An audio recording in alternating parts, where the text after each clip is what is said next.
Welcome back to Legends of Evantris, and today we're playing Sam Raimi Presents Root, Return to the Dimwood. Root! As always, this is a mature stream, and in honor of returning to Root and playing Booker, I raise a glass to thee. Kick back, relax, grab your favorite beverage, and enjoy. A blood moon hangs over Barovia at its zenith. I'm sorry. As the five of you stand in the throne room of Castle Ravenloft, facing the vampire countess Stradania von Zarovich. Well, I'll be, Professor. I've never used a gun before. Where the fuck are we? Wondering how five woodland critters ended up in this nightmare land.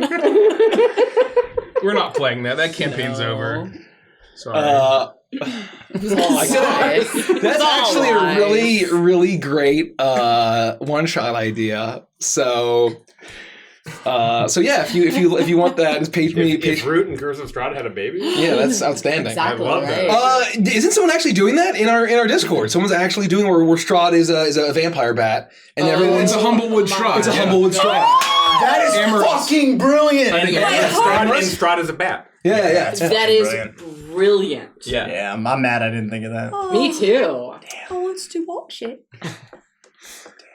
Are you ready to play? Yeah. I don't know. Yeah. I mean, it's almost 9 o'clock. I mean, just fucking call it, you know? Okay. So quick intro and then wrap it. Let's maybe lay out our characters and let's go home. Yeah. Okay, we're Legends of Evantris. Join us in the Discord. You even did that part. Just watch the intro.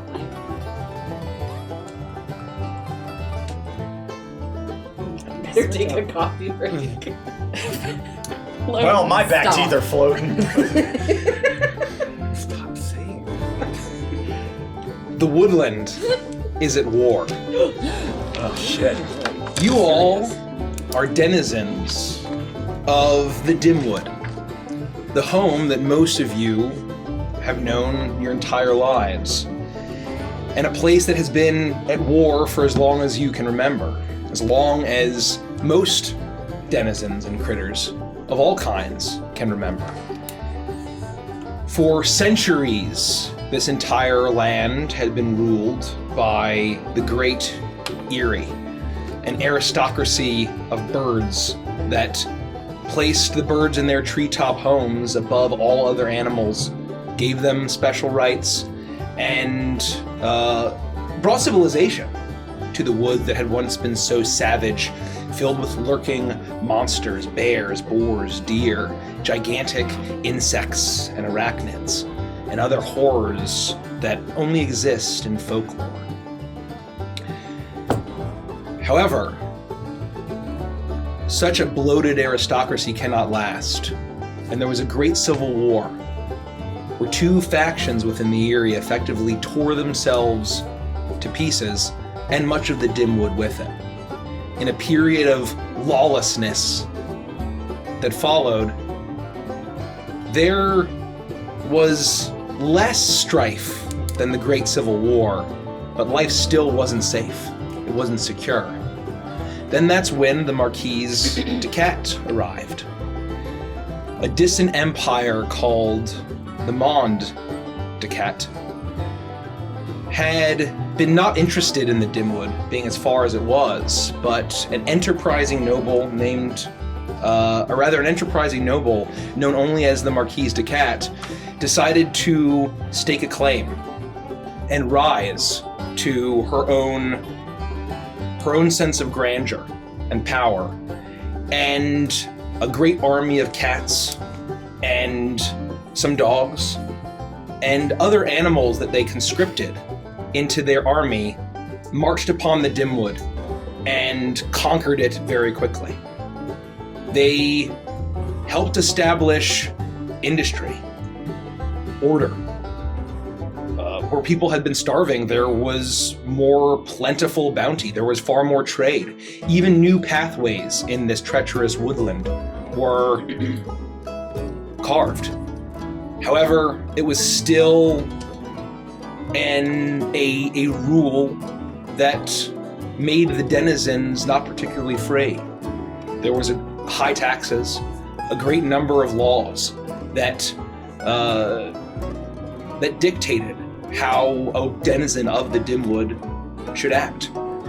And then, after a mere 10 years of rule, the Eyrie returned. And all they had been pushed back, they managed to bring back many loyalists that had been once exiled and rally under a single ruler and grow their forces and go to war with the Marquisate. These two factions have been at war for about 10 years. And that's where we find all of you. You do not follow any particular faction. You're what's known in the Dimwood as vagabonds. You live for yourselves, your own aims. You don't subscribe to any faction, and you don't particularly find the simple life of within the clearings and the towns within your speed either. You found each other, and you make your way around the Dimwood with no real home, getting into all sorts of adventures and capers and dangers. And you have thus far managed to escape the talons of the Eyrie and the claws of the Marquisate. And it's here that you all sit around a campfire. It is night and you are in the woods. Let me switch the music here.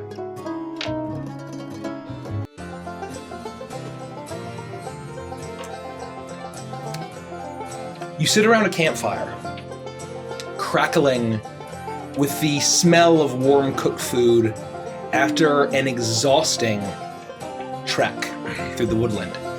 You know that it is dangerous to go into the woods, although great paths have been carved through the woodland of the Dimwood. The paths aren't particularly safe, but the woodland is treacherous and near certain death for anyone besides vagabonds. Many bandits lurk. There's rumors of barbarians, rampaging, marauding boars, mysterious deer that some say might be able to harness magics, and horrible creatures and beasts of the night, and all sorts of other dangers. But you managed to make it through unscathed. You are coming from Pottsville. The four of you initially entered that clearing when Booker had a great plan, an idea. He decided. What else is new? He decided to become the one to take alms and offerings for a great festival of Pottsville called Corn and Corn Alone Day. And there were a great number of offerings and foodstuffs and goods and coin offered. However, Corn and Corn Alone Day is no such festival or holiday in Pottsville. But they had gotten such an idea and a whim and learned the culture of this town by a new friend that they had made, named Bitsy, a local mouse who didn't know much, but knew that the people of Pottsville were always looking for some sort of festival, harvest or otherwise, and if they heard in the existence of a holiday, they'd probably just go along with it. Just like National Horse Day or whatever the fuck he said it is. Help a Horse Day. Help a Horse Day. However, it was not too long until a very precocious, scampy mouse child ratted you out, no pun intended, to the local cat authorities. Oh shit. And you had to take your winnings and run, having to discard a lot of what had been offered behind in order to narrowly escape the clearing into the woods. Sounds like a win to me. But as you know, the guards do not dare pursue anyone into the woods, and anyone who makes their way into the woodland, into the forest, is presumed dead. And it is here that you all sit around the campfire, bringing Bitsy with you. You had actually just decided to book it, and after running for an hour, you turned around and she happened to be behind you. And it's at this point that you decided to make camp. It's the Fuzz. No, really, it's Officer Fuzz. It's Officer Fuzz. The infamous Officer Fuzz. Bright red fur, not orange, actual bright red fur, but not particularly in great shape. He had been enjoying some of the corn pastries of Corn and Corn Alone Day. How that happened, no one is really sure. But it was a moderately successful con, and you've made out with a good number of food, a great hearty meal, and a new friend in tow. You all sit around the campfire, and having discussed your next target crossing to be Click Clock Crossing, your next clearing rather to be Click Clock Crossing, lay low from the mouse-dominated clearings, and hopefully find in this rabbit clearing, perhaps concoct a plan of pursuing your own profits or aims, and you've decided to engage in a time-honored tradition of sharing stories after you get to know your new friend, perhaps. Well, I say, as is tradition, now that we have the spoils of our fantastic caper, I will reach in and start breaking apart different various breads, pastries, passing out whatever beverages or booze whatever you wanted to steal, you stole. And I will say a toast to our new friend Bitsy, to whom this heist wouldn't have been possible. That's right. Well, thanks. I was pretty surprised to turn around and still see you behind us as we were making our way. I wasn't even sure you knew what you were doing or where you were going or if you wanted to follow us, but here you are. I thought I would follow you. They were going to kick me out anyway. Well, we'll get to that, I suppose. Cheers to Bitsy. To Betsy. The woods are very dangerous. I'm not sure if you know that. I mean, it's probably more certain death than, being kicked out of home. Why? I mean... Haven't you ever been in the woods? All the time. I've never been killed. Oh, what's wrong with the both of you? They're not that dangerous. I run around with my banjo and my bindle. I don't have to wield any weapons, really, and I've been fine my whole life. It's been fine. The woods aren't that dangerous. No, look, we're hardened vagabonds. We live in these woods. We sleep in these woods. And no offense or anything, but I mean, aren't you more suited to, making pastries for Corn and Corn Alone Day? I'm not a baker. I just go into the woods and I find flowers and seeds and moss and all kinds of stuff. I can make all kinds of stuff with the things we find in the forest. Well, I like her. I think she can stay. I think you and Hazel are gonna get along just fine. Now that I've learned how to make magic from my hands, and I'm like the only person in the entire world that's got magic, we're gonna be fine in the forest. You can make magic with your hands? Yeah, I've got magic. I invented it. Like the deer? Well, she says she can do it. We haven't actually really seen it happen yet. Watch. I've been working on a new spell. It's called invisibility, and I start taking my clothes off. I watch intent. Baggy. You see a naked frog. Peggy, And I slowly Peggy. start backing into the greenery. Peggy, we don't need to do... No, there's no... You don't have to do this again. It's I can not still promise perfect, you, but- honestly, right now, but it's getting there, and I start putting my clothes back on. I think you're real close. Thanks. You tore your dress. You want me to cast mending on it? What? Perfect. And I pull out some thread and a needle, and I start sewing up your dress. Oh, thank you. How do you learn all these spells? Well, I just started figuring out how to make things happen with my own mind, because I'm super intelligent and stuff. And so I took my own engineering manual and I started turning it into my spell book. That's pretty smart. Yeah, I think what really helps, though, is that I found a familiar that was teaching me how to do stuff. What's that? What's your familiar? I open up my mouth and a little tiny fly flies out of my mouth. It's George. Help me! This is George. He thinks he's the king of the flies. So he likes for me to call him King George, but it's just George. Peggy, how long have you been keeping that fly in the mouth? Oh, a long time. Oh. Did you know that there were at least 286 flies in the Dimwood at any given time? Wow, is that true? That's true. That's what George told me. Wow, you really are so smart. I know. All right, George, it's time to go back to sleep. And my tongue will stick out. And Nice to meet you. Oh. But he's told me a lot of stuff. Like magical secrets, like arcane. He's magic too. Well, he's a fly, and he was created by magic, in the sense that he can talk to me and stuff. Make a perception check. Everyone? Group perception check, yeah. The first roll. Oh, pretty good. What will it be? Oh, I got a 14. But my point of telling you all this, especially you, Bitsy, is you don't have to be worried in the woods. I'm never worried in the woods. I'm the only person that's been able to create magic. Well, I feel safer for that. Thank you. I got a 15. 14.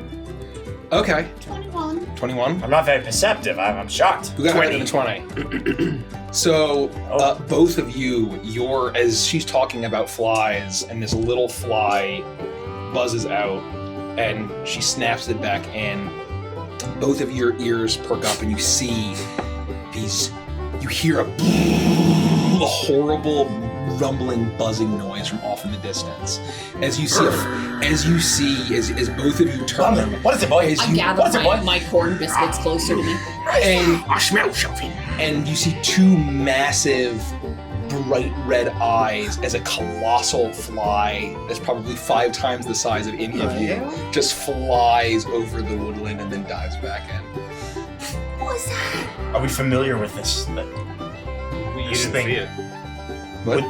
Is that something we would have ever seen before? I would say that you know that there are like horrible, gigantic, like monstrous insects and bugs and creatures in the forest. That was one of the 284 flies in the woods. Well, it's 286 flies at any given time. At least. 286. I think that was looking for George.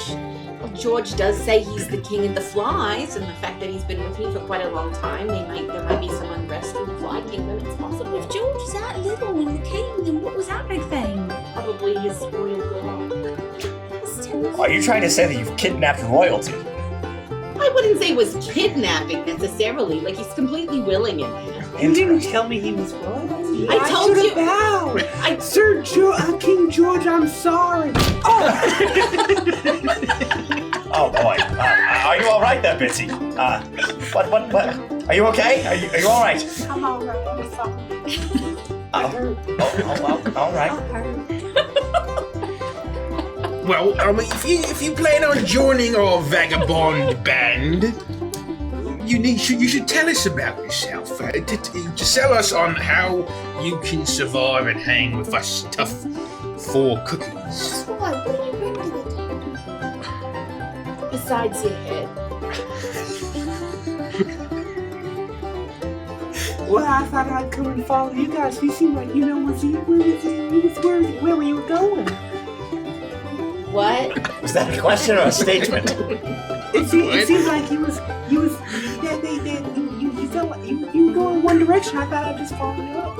Well, vagabonds, we don't necessarily have a direction. Great. All right, well, as long as that's all right with you, it's all right with me. So where'd you come from? Pottsville. But I mean, like, I know that because you just came with us, but I mean, like, before that, we always there. Well, I grew up there, and I learned the secrets of the universe, and sometimes I make magical healing salves. Well, they're not magical, they're just salves, and they heal. Yeah, I was gonna tell you I'm the only one here with magic. All right, so. Well, I say they're magic because they're like it. It's like a herbology. It's very clearly not like magic. I just showed you what magic looked like. Right? I don't want to step on. Look, she invented magic. She said so herself. And I personally have not taken on any apprentices yet, so until that time comes, no one else has Well, magic. when you do, let me know, because I won't. I'm trying to expand myself personally. I'm not going to give you my magical abilities for you to steal some child's muffin. Don't have to steal anybody's muffin because we've already stolen so much of the corn product. Well, that's gonna last you what, like 6 hours? Maybe. You rummage around. One of you rummages around in your pocket, and you find a flyer for a 3-day seminar on dwelling flipping.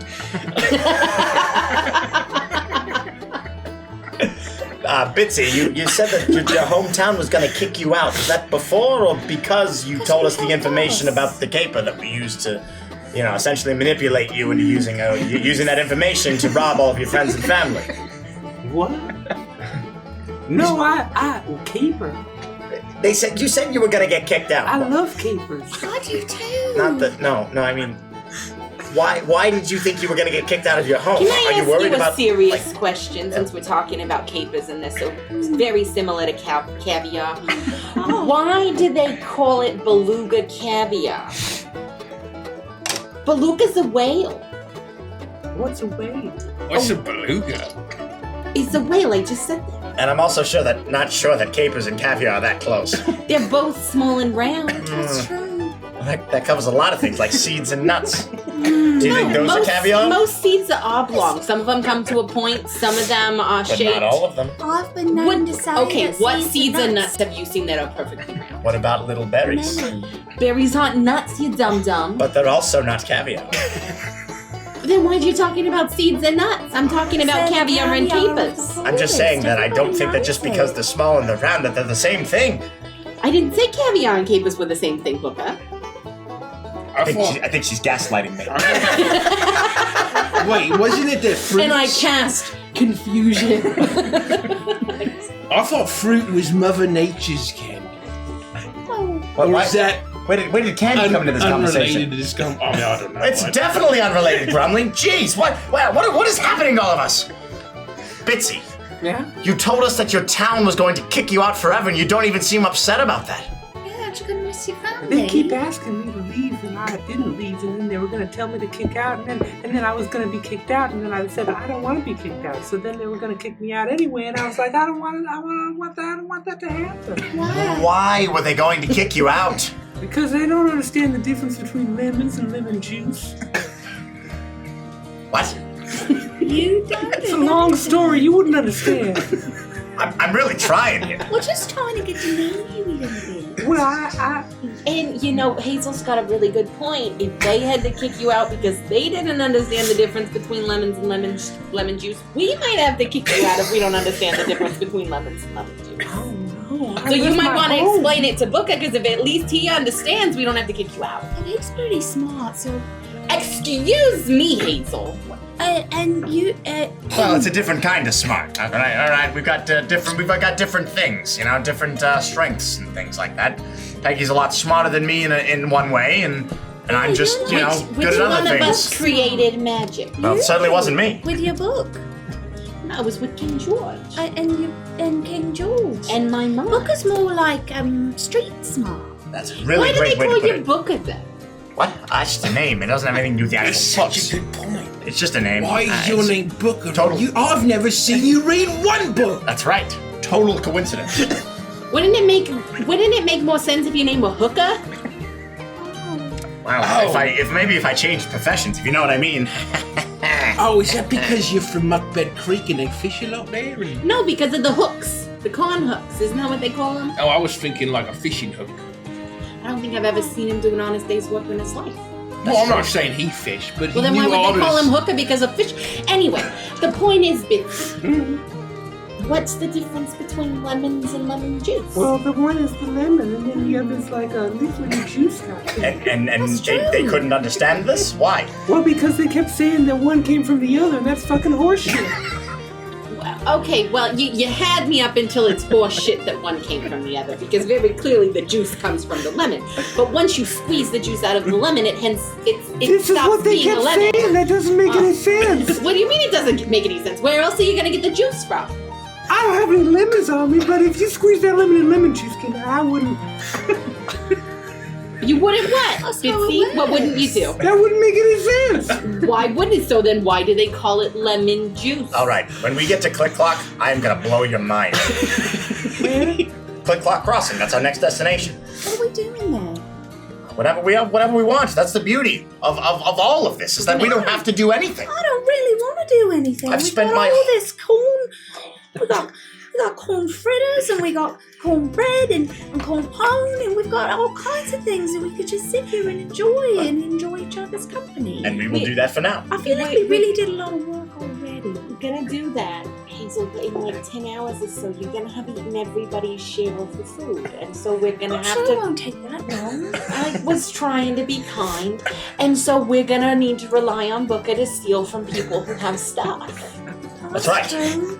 Plus, I've spent my entire life wandering and visiting different clearings and trying to see as much as I possibly can, and I'm not going to stop now. That's what's fun about life, is seeing what's out there. And when we get to places, enjoying the things that are there. Sometimes at the expense of other people, but we're not going to think or talk about that. We're just going to enjoy the spoils of our victories. What else do we get out of it besides the corn? Well, if we don't feed you... We get money. Yeah, That's no, right, But that's what right. did we get? You get hangry. Lay if we it don't out. feed you. I dump I know out the that. sack, and there's various coins Terrible and when I food have and alcoholic beverages Well, and bourbon's made things. of corn, so probably. Did we get any money? That's right. Yeah. So yes, we got some coin, and not as much as I would have liked. The bag was a little heavy, but we had to run. I had to throw some of it, to get away. But You threw? Oh, well, that's all right. yeah, the law enforcement was coming down on us quick. Yeah, well, that's okay. I'm never really good with my winnings anyway. I spend them on things that just really... I'm not good with my money. Well, we all earned it, and I'll quickly divvy it up, and keep handing out food and just putting it in a pile and I don't think letting I everybody take whatever they deserve like. this. I didn't do a damn thing. You did a lot more than you'd think. Honestly, if it weren't... Did you just eat your money? Well, I thought this was ale. Oh. And when it ended up being coins, you just swallowed anyway? listen, they're gonna I thought come it right was out. weird It's ale. okay. You just give it a few days and you'll see it again. A frothing mug of coins. Okay. I'm gonna go get a stick. You know what, Bitsy? It's tough on everybody's first beer. I remember my first mug of ale. Coins, I mean ale. It's tough. It's hard for everyone. You'll get the hang of it. I find a stick and I start like. That was the worst use. It's like last time when we was in Grizzlepole and we got all that coin from that honey heist. And I spent it, I was so excited, but I ran off and I spent it on cobbler tools. They were not what I thought they were. They're not tools to make cobbler? Doesn't that seem like that's what it would be? I mean, It was what else would it be? awful. That does make me think of a new car. I had my heart set on them. They were so shiny, and I really got them, and I enrolled in the Gordon Ramsay Fine School of Cricket Cooking, and he just hated me right from the get-go because I didn't have the right tools. And I tried, and I tried. Oh, I even made him my mum's huckleberry pie for my final, and you know what he said? I don't know what he said. What did he say, Hazel? He said, my gran could do it better, and she's dead. Oh, God, that sounds like a nightmare. It was terrible. Oh, I was heartbroken, but I stuck it out until graduation. It's such a sad story. I didn't graduate, but I did lift a diploma off of somebody, and really, you can't even tell where I scratched the name out and wrote Hazel. Do you want some steak? I appreciate that. Thank you. So he really didn't let you graduate? No, but I learned what I needed to know, and I've got some skills now, so if we ever need, for me to cook something, I can cook. And I'm really working on my sharing skills as well. Well, that's very big of you. We appreciate that. Thank you for sharing. I will say I have noticed a lot of personal growth in you, Hazel. Thank you. You're very welcome. Also, if anybody would like to buy a slightly used set of cobbler's tools, I will not for trade you making this cobbler. one. I will trade you this one poppy seed muffin for your cobbler, please. Deal. Perfect. Thank you. I don't have any money. They're covered in left. flour. Kind of sticky. Yeah. They've clearly never been washed. I don't have any coin. I just left my house and all of my things to come here. Well, you earned some of this. Trust me, you did. Hey, plenty of thank coin. you. Don't eat those, please. They're not meant to be eaten. They're meant to be put in your coin purse. Did I just miss that it was Ale he was drinking? I thought it was coins. That's all right. We're gonna try this again. Derek knew it was coins going in. I felt like I was out of the joke, and I'm like, oh god, did I just No. I knew. Oh, thanks. Oh, I don't have a pack. You know, if you want, I can magically create a pack for you. What about regular packs? What? Are You know what? scared? You're fine holding them, I think. For now, the time being, I think we'll be alright. She's not gonna last, I mean, like, not even a week. Well, I don't know. I mean, she seems like she's useful. She's already benefited us so far. Why not more? She was able to follow us into the woods when when Fuzz wasn't able to. She's That's quick. true. She's very quick. Well, I'm very fast. Let me set a scene for you. Let's say we're in the woods, We are. and we hear a horrible bleat, and a Oh, disgusting, it's like Gordon Ramsay all over. disgusting ram with a chef's hat comes out of the woods with big red eyes.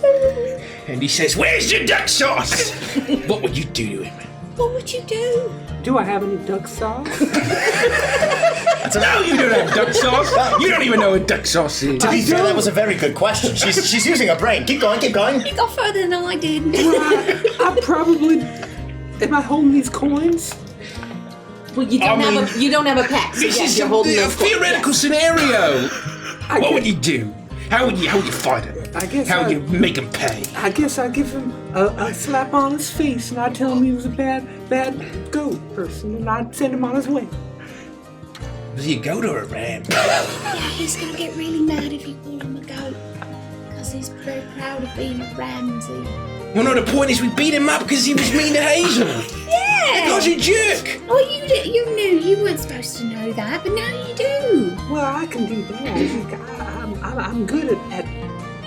Oh shit! Yeah. Oh god. Thank you for the twist of dread, by the way. Thank you. Thank you. Give me a coin. Give me. Willis. Thank you, Willis. I'm gonna change it up because root is such a positive thing. I hope that this is lucky. Yeah. Thank you. Yeah. Be lucky. Now, Bitsy, I think maybe it would help if you would know how one of us would react. All right, so I'm gonna help Rumley with his story this is here. fun. Hazel is one of my best friends. Oh, stop it. And now that I've seen the work she's put into these cobbler tools and will clean off later, I would cast magics. I've recently invented what I like to call acid splash. What's That's that? dangerous. What is that? Oh, it is. Oh, is that a spell?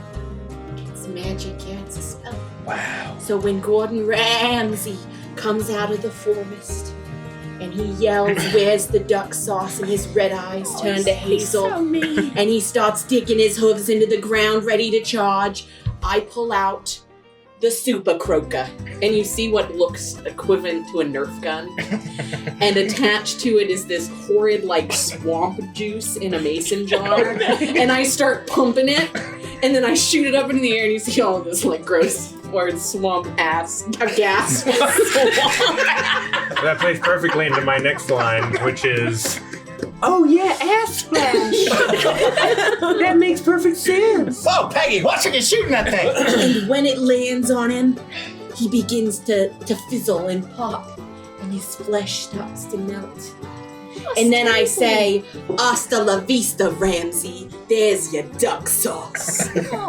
See, that's how we handle jerks in East Dimwood. And I thought I had a way with words. Very nice. With me, I sure would have got my diploma. Yeah. I wouldn't have let him fail you. Well, you got a diploma. That's true, and I feel pretty positive about that for myself. Whose diploma was it beforehand? I can't really read it anymore. I did have a little bit of chocolate on my fingers when I took it. Yeah, see. I clearly see. I'm sure that it all worked out fine for them, though. I did just see it sitting in a bag next to a chair with a family that were taking some pictures. So I'm sure it didn't belong to anybody, really. The point is that the reason we've made it as far as we have for as long as we have is that we all have special skills that complement each other, all right? Hazel's somebody who can get you things. Peggy is the brain of the operation. Brumley, he's the brawn of the operation. And me, I like to think that I'm the glue that holds this operation together. You know, we've been traveling together for a long time, and quite frankly, at sometimes I feel like I barely know any of you. Brumley, you're a monstrous borderline genetic mistake in a suit of armor. Peggy, you're a lunatic exhibitionist that takes her clothes off with extreme regularity, and now you're threatening to dissolve some poor bastard. Hazel, you're a pre-diabetic chick monk with kleptomaniac tendencies and an unhealthy obsession with bumbleberries. Bitsy, you're clueless, confused, and half the time I think you might have a serious brain injury. Is diploma a fruit? You're all absolute circus freaks, but you're my circus freaks. And I hope that I've become your strange yet handsome and eloquent raccoon friend. And I want to thank you all for being here with me. That's nice. Cheers to our new friends. And I use inspiring leader to give us all temporary hit points. You feel very And I will completely agree with 99% of those things that you said. You really are the glue that holds us together. Thank you. With my brains and your you, we can do anything. That's right. And when we can't do anything, Brumley can kill them. Yeah, and when there's no one to kill, Hazel can steal it. That's exactly right. And I Bitsy, don't really know how you fit in at all. That's what I was going to say. We're going to find a spot for you, though, and it's going to be fantastic. Well, I can be the heart, I can be the spirit, I can teach you about the truths of the universe and expand your minds into all of the realities of what's happening in this world. All right. That's nice. You keep saying that. But what does that mean? Do you want to maybe share or give us a little secrets? I saw this on the Just give us a university taste, maybe. campus. There was a group of kids and they were kicking a bean around or something, and then they kept saying things like that. It was kind of smoky, so I couldn't see their faces, but they said it expands your minds and stuff. And I figure if they're at school, that's a good thing, right? So we should do that too. That's very on brand for Pottsville. So how about it? You want to hit us with a little tidbit of the mysticism of the universe? Yeah. I can't just lay it all out for you. Just a crumb, perhaps. Well, Do you have just... I suppose I could tell you a story about somebody who sought the truth. Well, why not? Is it a good story, or like a scary story, or like a epic story, or a saga? I don't know.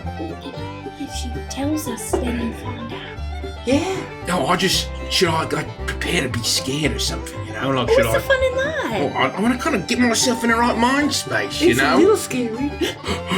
There's some wounds and there's some bleeding. Some wounds? I don't know if I like this story. I don't want to wait anymore. Okay, let me get another stick. My ears sort of flatten down a little bit. Your tail lowers. How much uncurled? It's 11 temporary hit points. 11 temporary hit points. It should last a good long I'm while. a girthy frog. Whoa, not 100. I have 69 hit points. Nice. Nice. I mean, that's just what campfires are for, Bitsy. If you'd like to share a story with us, please. Bitsy?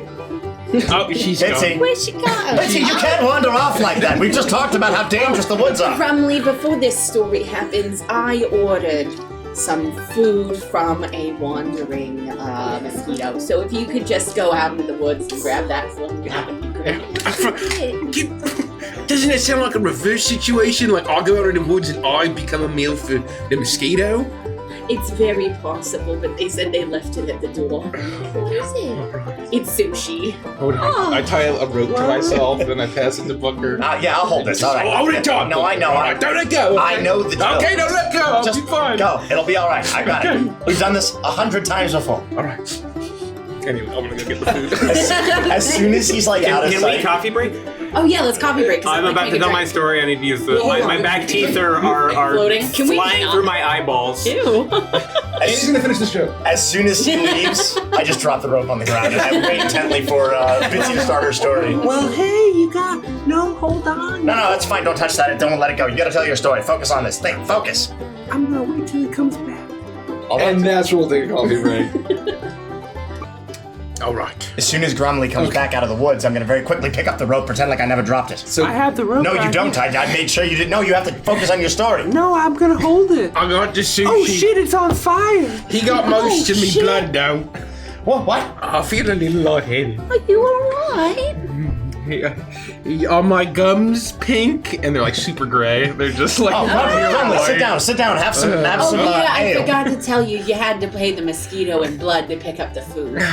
Well, he got his due. And it's sushi, so it ain't cheap. That explains it. Sit down. Bitsy's about to tell us her story. Here, have some ale. That'll put some color back in your cheeks. Can I let go of the rope? Yes. Okay, I'm gonna get these coins. Do you want some help with that? I got it. I'm fast.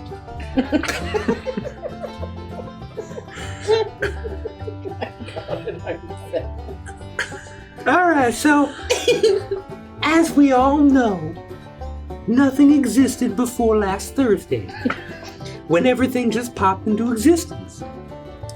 That does not happen again. Anyways, there was this opossum named Guy who I found in the woods one day.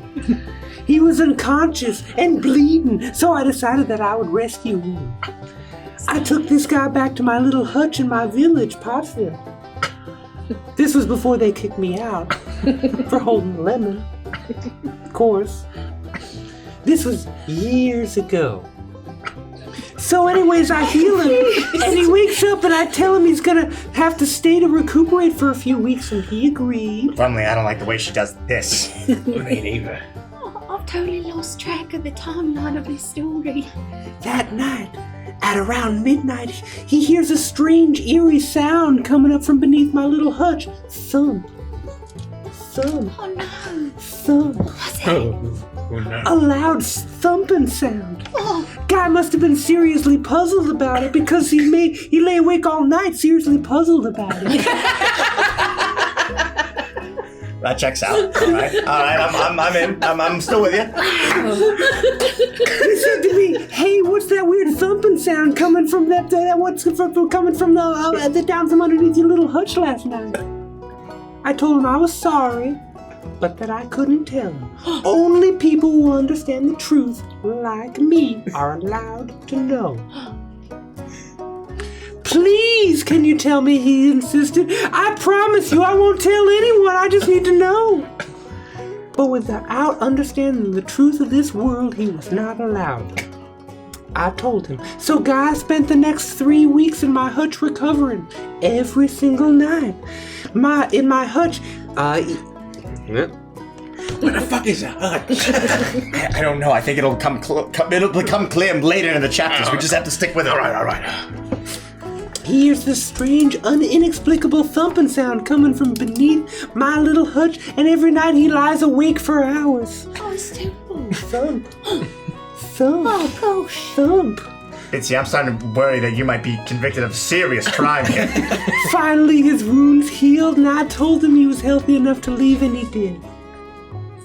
Of course, a month later, I found him in the woods again, unconscious and bleeding. I took this guy back to my little hutch in my village. This was before they kicked me out, holding a lemon, of course. And again, he needed to spend a few weeks recovering in my little hutch. And again, the poor little guy couldn't get any sleep because every night at around midnight, just like the first time he visited me, this bizarre, unsettling, thumping sound came down deep below my little hutch. Thump. Was he puzzled about it? The exact same loud thumping sound. He was puzzling about it all night, every night. I'm sensing a theme. Soon, he came to me the next morning. He asked, "Can you please tell me what that thumping sound was from underneath your house? Well, I hear it every night, every time I'm here, and I absolutely have to know. It's driving me crazy." I sighed, and I explained to him once again, "I'm sorry, guy. It is absolutely required that I keep the secret." But he begged, and he begged, and he begged every day, still hearing that thump, thump, thump sound. At around midnight, he begged me to show him the truth so that he might find out what's making that strange sound. I could see that he was ready to see the truth, so I agreed that once his wounds were fully healed, I would begin to show him. This whole time, every night, please, I've waited so long. Where am I? Sorry. The whole year, every night at around midnight, the thumping returned. He got increasingly frustrated, trying to understand the true nature of our world, of the forest, of our very natures. It's a slow and tedious process, and Guy wasn't very well suited to it, and wasn't very intuitive, you understand, about these things, unfortunately, so it took an entire year for him to finally understand and accept the truth I had to show him first. So, I led him to my concealed hatch in my hutch, and guided him down and down into the large empty room below. On the other side of the room was a door, behind which was a large wooden chest.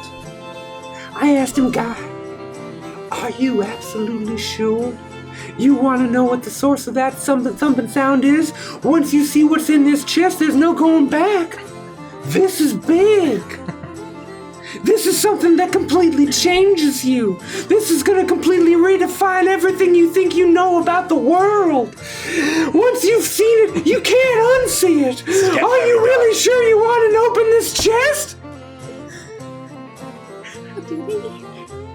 "Yes, absolutely open it. I need to know," he insisted. So I did, and inside was another smaller chest. Oh, you gotta be kidding me. I can't believe this. Why would he put a chest inside a chest? I don't know. I gotta know. You gotta keep telling me. And inside that chest was another chest. There were 7 chests in total, until finally we reached the last and smallest chest, the 8th chest, no larger than a jewelry box. "Guy, this is the last chest. This really is the last one. The source of that thumping sound you've been hearing every night is right here inside this chest. Are you absolutely, completely, totally sure that you want to see what this is?" "Yes. Yes," he said to me. "Yes, just open the chest." He was so desperate to find out what the source of that thumping, thump noise was. He was literally in pain about it. Slowly, I took the last key, inserted it into the lock, and turned. I lifted the lid on the chest and let Guy peer inside. And he saw the source of the mysterious thumping noise. It was truly astounding. He was utterly amazed and confounded by what he saw. It was something that truly and completely changed him as a person. It explained everything. It was the fulfillment of his whole life up until that very moment.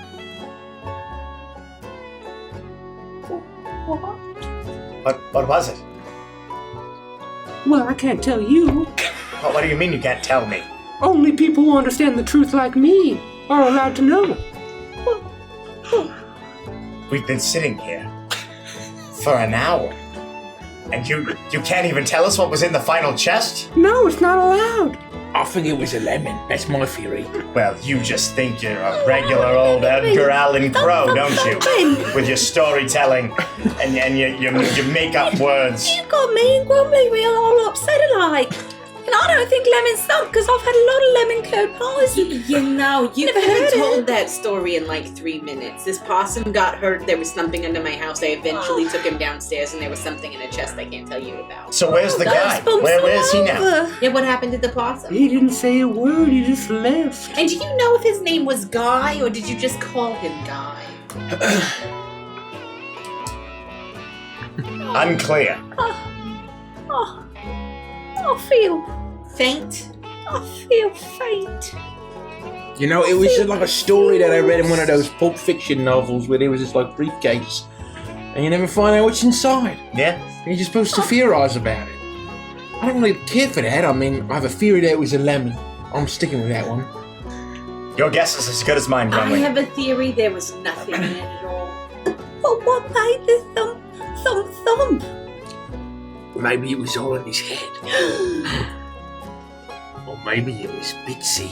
I'm still not entirely convinced that Bitsy didn't kill a guy. I start reaching back for my Or halberd. maybe because he was so scared, he was hearing his own heart thumping in his own possum chest. That's a pretty intelligent way And to then look it at is metaphorically tied to what's inside the chest, your heart. What thumps your heart? What's the meaning of life? Life itself, obviously. Oh wow! You guys are way off. Well, this must just be very much fun for you, Bitsy. It's not fun. I want to show you guys what's inside the chest, but it takes time. How did it take all this time if the universe didn't exist until Thursday? Well, it popped into existence with all the other stuff. Doesn't really make any sense. From where? I don't understand. That's hard to see. So how come I can remember stuff that happened before last Thursday? Because you popped into existence with your remembrances. Well, then why don't I remember where I was before last Thursday? Well, that's how you popped in. I don't know what to tell you. Maybe you're special. You can do magics. I created magic. And I definitely did not bring this world from another world last Thursday. What if the sacrifice you paid for creating magic was forgetting how you popped in? Oh, I'm not saying I forgot. I'm saying I asked where we came from, and she said we don't know. And I'm just really confused. What if you invented a whole universe with your magic? That is highly possible. My magic is very, very skilled magic. Can you cast another spell for me? I just love to watch you cast. I will cast. You want to see something I call Mage Hand? Yeah. Hold something up for me. Oh, I'll hold my empty mug of mail. I am not going to move. I want you to all watch this. My body is going to remain in place. Please don't take your pants off. I am not going to move my physical body in any way. You see? Are you looking? And my tongue's going to shoot out and grab the coffee mug. Do you see? Oh my gosh! There once was a mug in Grumly's hand. Now there is a mug in my hand. That was incredible! Wow. Magic. That's very impressive. I can't do that with my tongue. What? Well, me neither. I use my tongue to stay cool. Doesn't work very well in this suit of armor. Or that body. That's right. I have a dexterity of 10. It's because your face is so short. Well, it's more my snout, not really my face. Well, your snout is part of your face. Well, it's just a part of my face. Yeah, you have a short face. Well, no, you could have like a long face and a short snout, or a short snout and a long face. You could have a tall It'd face. be like if your face was an innie. If the face came Like out and the snot. like a concave face. Yeah, I don't think that's right. Well, if that was the case, we could eat soup out of Grumpy's face. I can just I lay do on my love back soup. and you can just. It's not as good as a bread bowl, but I'd try it. We'd have to make sure to clean his folds first. I don't know. I think maybe it would have like a natural. This might be Oh, why God, you hey, so I'm failed in gonna that puke. course. You never know. You really shouldn't shun new flavors. I don't think it was the cobblers Hazel. I think it's some of your life choices. Oh, sweet God almighty, I'm with Peggy on this one. Well, you know, you never know when inspiration is going to strike the palate. That's what Gordon Ramsay says. Don't you hate that guy? I do, but he is really good. I hate that he insists that his name's pronounced that way, you know. What can It's he pronounced what way? Instead of Ramsey, he's like, oh, it's pronounced Ramsey, you know. I think it's just he has a bit of a an impediment when it comes to Oh, because speaking. being he's a sheep and all, maybe. Oh, yeah, a ram, mostly. Well, I mean, a ram's just a sheep, you know. There are lots of sheep from where I'm from. Where are you from? I'm not from the Dimwood. You know that, but I'm from Felicia. Where? It's a kingdom across the sea. Shouldn't you know that if you know everything about the world showing up last Thursday? You've never heard of Felicia? Or I guess you could call it old Felicia, because now there's new Felicia. I've never left Pottsville. So how do you know That's that not Pottsville true. wasn't the place that appeared out of nowhere last Thursday and everything else was already here? Well, we're in a magic town. Oh, I think you're right. Anyway, there are sheep where I'm from, is what I was trying to say. A lot of sheep. Some cows. Wolves. Pigs. Chickens. Geese. Ducks. A lot of cats. I mean, most of the cats, they sort of rule the place, you know. Lots of dogs, like me. My mum was a dog. That sounds reasonable. My dad was a dog. I mean, you know. What kind of dog were your parents? I mean, they were dogs like me. They looked like me. Do you have a name for what kind of dog you are? I mean, we're called, you know, we're pugilists. So we're known as pugs for short. Isn't that pronounced pugilist? No, it's well, at least those fancy cats pronounce it pugilist. So then why do you call yourself pugs instead of pubes? Well, because pugs sounds weird when it's short for something. He's right, it does sound weird.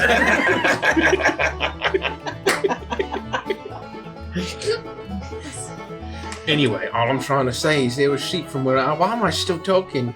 We should probably get some sleep. I mean, you know, don't we have a big heist or something? Well, I'm not sure what our plans are. We know where we're going, but we don't really have anything on our agenda, which is kind of how I like it.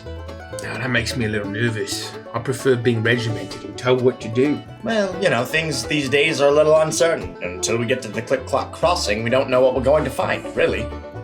That's fair. Plus, it's nice to just be free, and not have rules, and not have places to be, or appointments to attend to, or anything really to do, other than to enjoy being alive. At least for another day, right? This is real nice. Yeah. So do we have any idea of what's in the crossing? Well, last time I checked, the news was... Yeah, you would know that this is a bunny. I haven't spoken in like 15 minutes, so my voice is clearing my throat. You know that this is a rabbit clearing. It is controlled by the Marquisate. It is the location of the headquarters of the Better Borough Bank. Which is the primary bank that's in multiple clearings. There's a lot of bread making. It's very much a bread basket. While much of the crops are grown in Pottsville, a lot of the baking and the cooking and the preparing of food. And a lot of the shelters for food for those that are suffering and starving in the Dimwood are here at Click-Clock Crossing. It is also the source of, basically the biggest source of sugar and honey in the entire Dimwood. There is lots of sugar cane, there are sugar beets, but it's mostly these massive apiaries where they have tons of bees, some gigantic, that produce tons of honey. And, I would say that's probably, it's on the river. It's on the river, and there's a lot of windmills all along the river for grinding all of that grain and producing all of that bread product. Do we know... Never mind, you said that right. Yep. That sounds amazing. Yeah, well, you know, it'll be good to get some supplies, perhaps, see what there is to do for fun. I haven't had good honey in so long. Exactly right. We have to try their world-famous honey. But I love honey on cornbread, but I don't think that I can save it until we get there. Here's what we'll do. I will take this piece of cornbread from my stash, and I will save it for you, so that you... Wait, quick, look over there. And then when she's not looking, I hide it somewhere on my person. You can't find it until we get the honey. Deal? promise you're going to save it for me? Yes, of course. You're not gonna eat it. No, this isn't one of those instances where I lie to get something out of her. There's nothing I need. Are there ever instances where you don't lie to get something out of someone? Just this one, because I have the bread already. You're a new man. No, it's just this instance. I already have the thing that she wants. I'm just gonna hold it for her. I'm not trading it for money. I just want her to be able to try it with the honey. The honey's really good. Oh, I really need it. I just need it. But it begs the question, would you have a second cornbread? Because with all that bread making business, there's also likely to be butter. And I would like to maybe try one with both honey and butter in a honey butter mixture. You know, I was gonna eat this one tonight, but I'll save that one for you tomorrow too. Or you know what you could do? That one that he hid for you was really big. If you cut it in half, you have 2 cornbreads. I don't think you know how that works. I was hoping you didn't know that. It's fine. You're it's not fine. wrong. I'll set them aside for you. You won't be able to eat them tomorrow. We can enjoy them with honey and fresh made butter. Tomorrow. Tomorrow. You sure? Yes. Okay. Because I don't like, well, I still am going to eat it, but I don't like it quite as much when it gets that crumbly bit. So make sure it's wrapped tight wherever you put Wrapped it. tightly in my bindle. That's not a euphemism. It's my bindle. This is what I carry around. It's a sack of things. Why would you just tell her where it is? Well, That was a bad idea. It's not gonna last tonight now, Booker. to be fair, we'll see what happens. You're gonna steal it and falls asleep. I would never do that from my friend. I would never. I wouldn't I mean, steal it. I've been very clear with all of you, and this is a rule for you too, that nobody goes in my bindle. All right? It's true. I've never been in his window. That's exactly right, because you know what would happen if you did. What? I do. Say someone went in your bindle, what would happen? Severely, severely bad consequences. For you or for them? Oh yeah, does it hurt? For all of the Dimwood. Oh, wow. Are you trying to convince me that your bindle is some kind of magical place Oh, of no. ecstasy? We all know that, one, magic isn't real until you Okay. created it. Until you created it, is what I was going to say. Well, there was a long pause there. So, of course, the bindle is not magic. History's first wizard. Wow. Well, I mean, history's not very long because it started on Thursday. Still impressive though. Yeah, that's what, 4 days? And, you know, the first wizard in 4 days. Well, you know what they say. The best time to start was last Thursday. The second best time is to start right now. So, there we go. And with that, good night. And I'm going to use my bindle as a pillow and go to sleep. I'm gonna cast alarm. Oh. God. And so what I'm going to do, this is something that everyone except for Bitsy is used to. I'm going to walk around the perimeter and scope it out. Then out of my pack, I'm going to open a box of cicadas. And all night long, those cicadas are going to scream. All night long. That's all. And they're like special Dimwood cicadas, they're like this big each. And they actually go like, ah! Good night. It's like a white noise machine. I don't think I can sleep without it at this time. Don't worry, Bitsy. You get used to it. But the thing is, they do get louder if someone comes here. I'm sorry, I forgot your name. What What are you saying? is bindle a sex thing? Bitsy, what are you saying? Speak louder, we can't You gotta talk over the cicadas. Is bindle a sex thing? No, it's a sack of belongings, like a backpack. A sack of bologna? That belongings, things, my possessions. I think, you know what? I've had enough of this. Good night. It might be. We're really not sure. It's best not to Some think of us about are it. getting naked and everybody's talking about bindles. I'm slowly drifting back into the boat. I hug the rest of my corn muffins into a pillow and sleep on them. I just lay on my back in full armor and just go to sleep. I stack all of my coins into a tower on my chest. Fall over Thank you so much for the follow, Necklace you. Attack Studio. Welcome. What do you do with the fire? Oh, we would Oh shit! If we're not, are we taking a? Yeah, I'll take first watch. We would probably leave it. Yeah, well, no, we have alarm going, so I think we feel very confident. Well, then if we decide not to do any kind of a watch, we would put it. No, don't put it out. No, we'll just let it burn. We'll Keep it really low. Okay. Embers. Embers. Yeah, cold. I'll take out my remote and turn it to lowest setting. Yeah. Exactly. Not the alarm, the fire. Oh. Wrong remote. Wrong remote.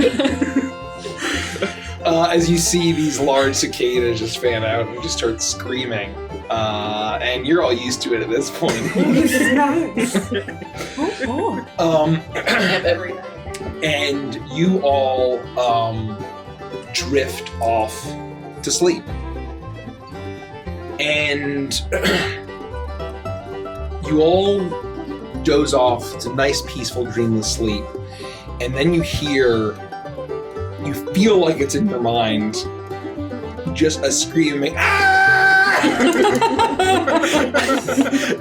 And the cicadas shriek so loudly that you're all awoken. Oh, I assume the alarm was when they stopped screaming. Oh, it gets even louder.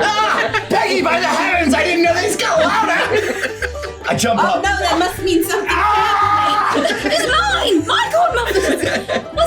What's happening? Everyone get up! And I draw a dagger. Everybody cast invisibility. Take your clothes off. Get into the woods. I've got my coins. As it is pitch black now, except for a very low glow of embers from your campfire. I need you all to make a perception check for me. Sure. As you hear the sound of the dimwood all around you cracking and snapping. 19. 14. 13? 17. 17. I think this is bad. Sorry, I'm using it. No. I was like, stop eating it.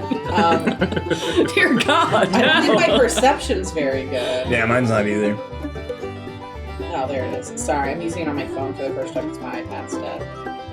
Oh, no, 20.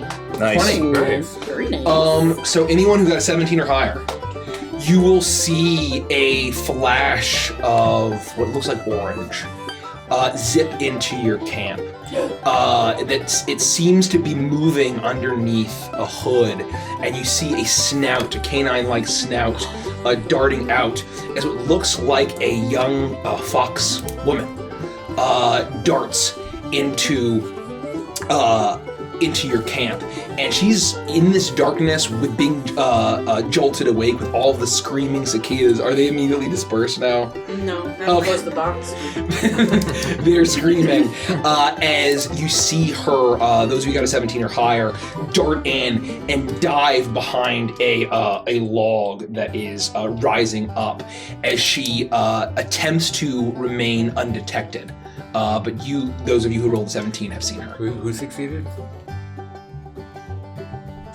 What is it? What is it? Who's come for my muffins? Does anyone see anything? There was some woman jumped behind that log there. Who goes there? Who is that? I'm gonna cast jump, and with my legs, I'm going to leap to the cicadas and close the box.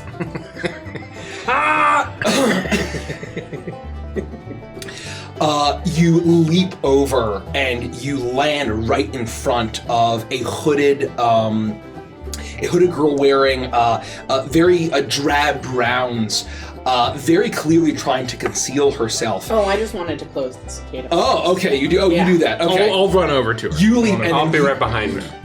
you do that, and so you I close the sniff her cicada down. box. You're like, ah! As she looks at all of you and does this, shh, and she points off into the forest. Bromley, what is it? What is it? It's a fox girl, and she's telling us to be quiet. Oh, jeez, well, we should probably be quiet. Why? Does it make us more quiet if we turn the alarm off, or should we keep the alarm on so they don't think anything's wrong? I don't know. I'm jump backwards into the bushes quietly and like try to hide myself.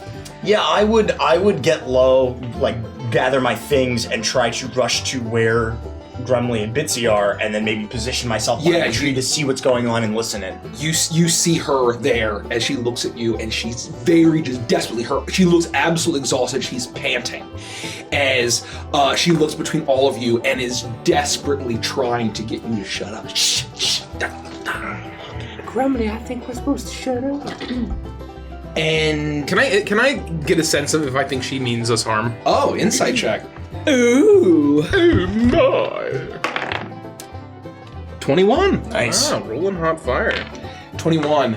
As I'll pause the music here. How do I do that? There's a little button with two lines or Yeah, I vertical don't know, lines man. parallel to each other. I just quit out of Spotify. You, as you're quiet, you hear the sound of snapping, and you hear now that it gets louder as you hear voices shouting back and forth, as the din is coming from the direction of Pottsville. As you hear what sounds like numerous, or at the very least multiple individuals running through the woods as quickly as possible. And you hear the sounds of heavy breathing as the snapping of trees and twigs in this forest all around you starts to grow louder and louder. And you hear a voice ring out, "I think she went that way!" And it's coming closer to you. Are you all attempting to steal? Or Yeah, what are I'm you gonna all hide. doing? I'm gonna attempt to hide. I need a group perception check. Perception check? Just stealth check, please. Oh, this one I'm good at, allegedly. Oh, shitty dicks. I got a 17. Gross. 17? I got a 14. Uh-oh. I've got too many muffins in my arms. I'm Bitch, like, you- oh! What did 14? you get? I got a 23. Oh, 23. Peggy?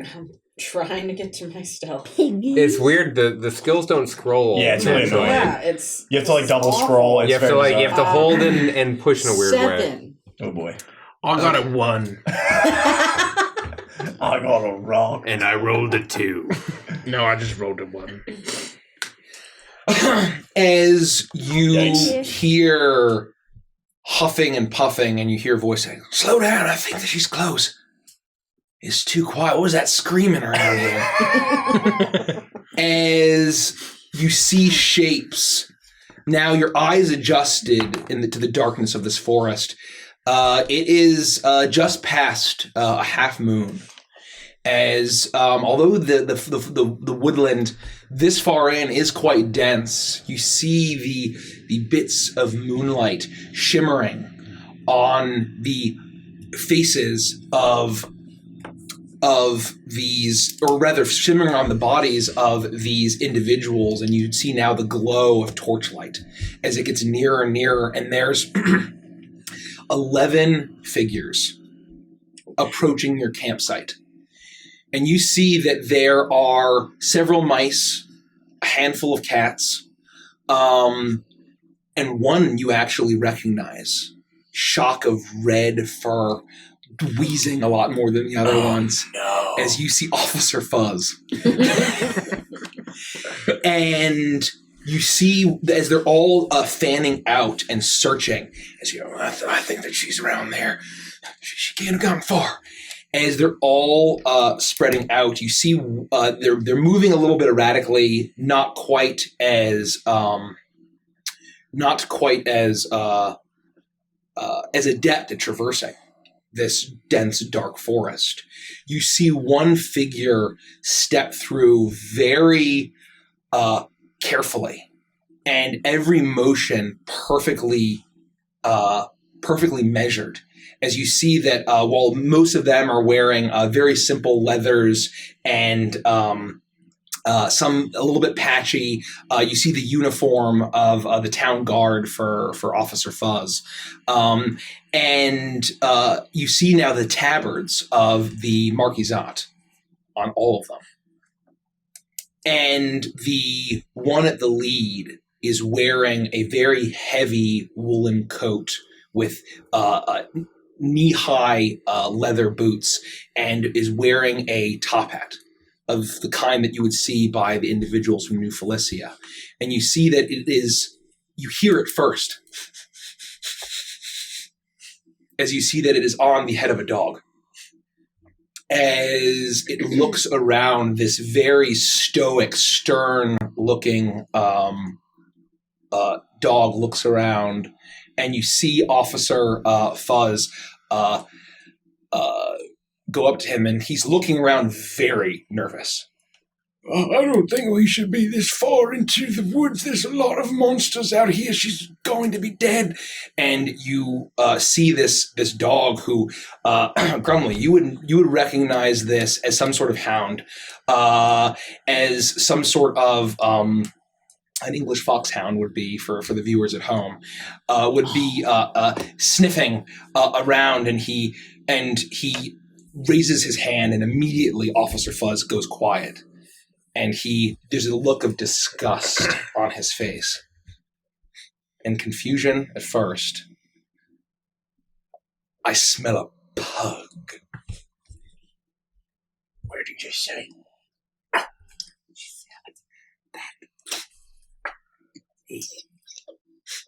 There are 6 of them. As he walks around. As he walks closer, and he points out in the direction, as you see as you're peering through in the underbrush. Over there, capture them all. As it rains out, as you see then 10 of these guards, these Marquisate warriors, soldiers rather, start to approach in your direction. What do you all do? You have just a brief moment before they're upon you. I don't think we can take this. I'm going to look at the fox girl and just like put my hands up like, well, what do we do? I'll leap out into the clearing. No, there's no trouble. There's no trouble. You gotta be kidding me. Aye, sir. Sir Grumley of New Felicia reporting. I've killed all the runaways. Don't worry. It's all taken care of. They're all very dead, sir. Very nice to meet you. As you can see, military man myself. Just nothing to worry about. As soon as he jumps into the clearing, I'm going to whisper to myself, oh, Grumley, don't fuck this up, and I'm going to give him Bardic Inspiration. You do that as you leap out, and immediately there are mostly swords. You see an axe and a spear levy themselves at you. You can tell now as you jump into the clearing that these are, besides the 3 cats and this dog, this hound, everyone else is a conscripted or at least a volunteer from Pottsville. And they're mostly mice. You do see 1 squirrel. As they turn their weapons on you, and you can see now that these are not nearly the same kind of polished soldiers that you would see in regiments patrolling the roads, or the roads in between the clearings, as they all turn their weapons on you. And what was your deception roll? Oh, deception. Did I have you roll deception? No, you didn't, but I can. Yeah. Disadvantage, please. Oh boy. Pretty good, actually. I mean, my charisma's. I guess I'm a pretty charming dog. Yeah. Yeah. It was a 4. Oh, pukes. Was it a 15 and an 18? It's 19. 19. Yeah. Pretty good. That's pretty good. He looks at you, and he just stares. And Officer Fuzz, was that? Do I recognize this guy at all? Do I know? I would say that you do not. You do not recognize him. As he just simply watches, and the Marquisate soldiers are looking back and forth at each other and then at you, and Officer Fuzz looks at him and says, Inspector Jarvis, what should we do? And he narrows his eyes at you and says, "You're not one of mine." I don't know what you mean by that, sir. I'm a brave knight of these lands. You may have heard of me. I see you're a hound. Very good nose, clearly. So, I mean, I don't quite share the same features, so... No, I know that very clearly. Wouldn't be quite as good in the same line of work. What are you doing out in the woods? As he narrows his eyes and says, "Your armor's not polished. Certainly not a regiment." I'm not technically in the military Deserter? anymore. No, not deserted. Asked to leave, actually. But I'm still using my military training for good. Dishonorably discharged, then. Who's to say what's dishonorable or honorable? But yes. I'll hang my head. And so you've resorted to harboring rebels. No, I've resorted to vigilante justice, just like the Marquisate would want. I heard that there was some ne'er-do-wells trying to pull over a heist against the poor mouse folk of Pottsville, so I hunted them down in the woods and brutally murdered them. I cut their innards from their bellies. I sliced their throats wide open. I tore their eyeballs out from their skulls. He's really laying it on thick out there. I mean, Mikey's pretty convinced. So roll a deception check for me. Yeah, plus 1 D8 if you need it. Oh, D8? oh, let's Yes. fuck. I'm 100% using it. I was never picked out of bars. I was always asked to leave. Been there, man. Been there. Pretty good. That's much 7. better. Nice little boost. 17. Can't argue with that, Mike. Yeah. You see as he is completely stone-faced, and the Marquisate warriors, soldiers, are looking like they're waiting for a command from this individual who was called Inspector Jarvis, and there's a very slight smirk that you can see, a glint of teeth in the torchlight, as he looks at you and says, "Attempting to regain your station through vigilante justice." That's the idea, yes. I mean, it's sort of, it's worth a shot. Resorting to lawlessness. A dog. Disgusting. You disgust me. Well, I'm trying my best. I'm just, trying to help. The Marquis de Cat. You're lucky. You'll be court-martialed. Perhaps you will not be hanged. Bring the captors then that you have secured, and release them to my men. And we will not cut you down right here. The Marquisate soldiers begin to enclose as you see the fox girl. She's looking around and between all of you, and was very confused when Grumley was talking about and telling his story, and you can see now that she's starting to creep a little bit further away from you all. Back off! And I'm gonna whip my halberd off. There's nothing more for you to do here. They're dead. Just go away. I have it handled. You're gonna have to take my word for it.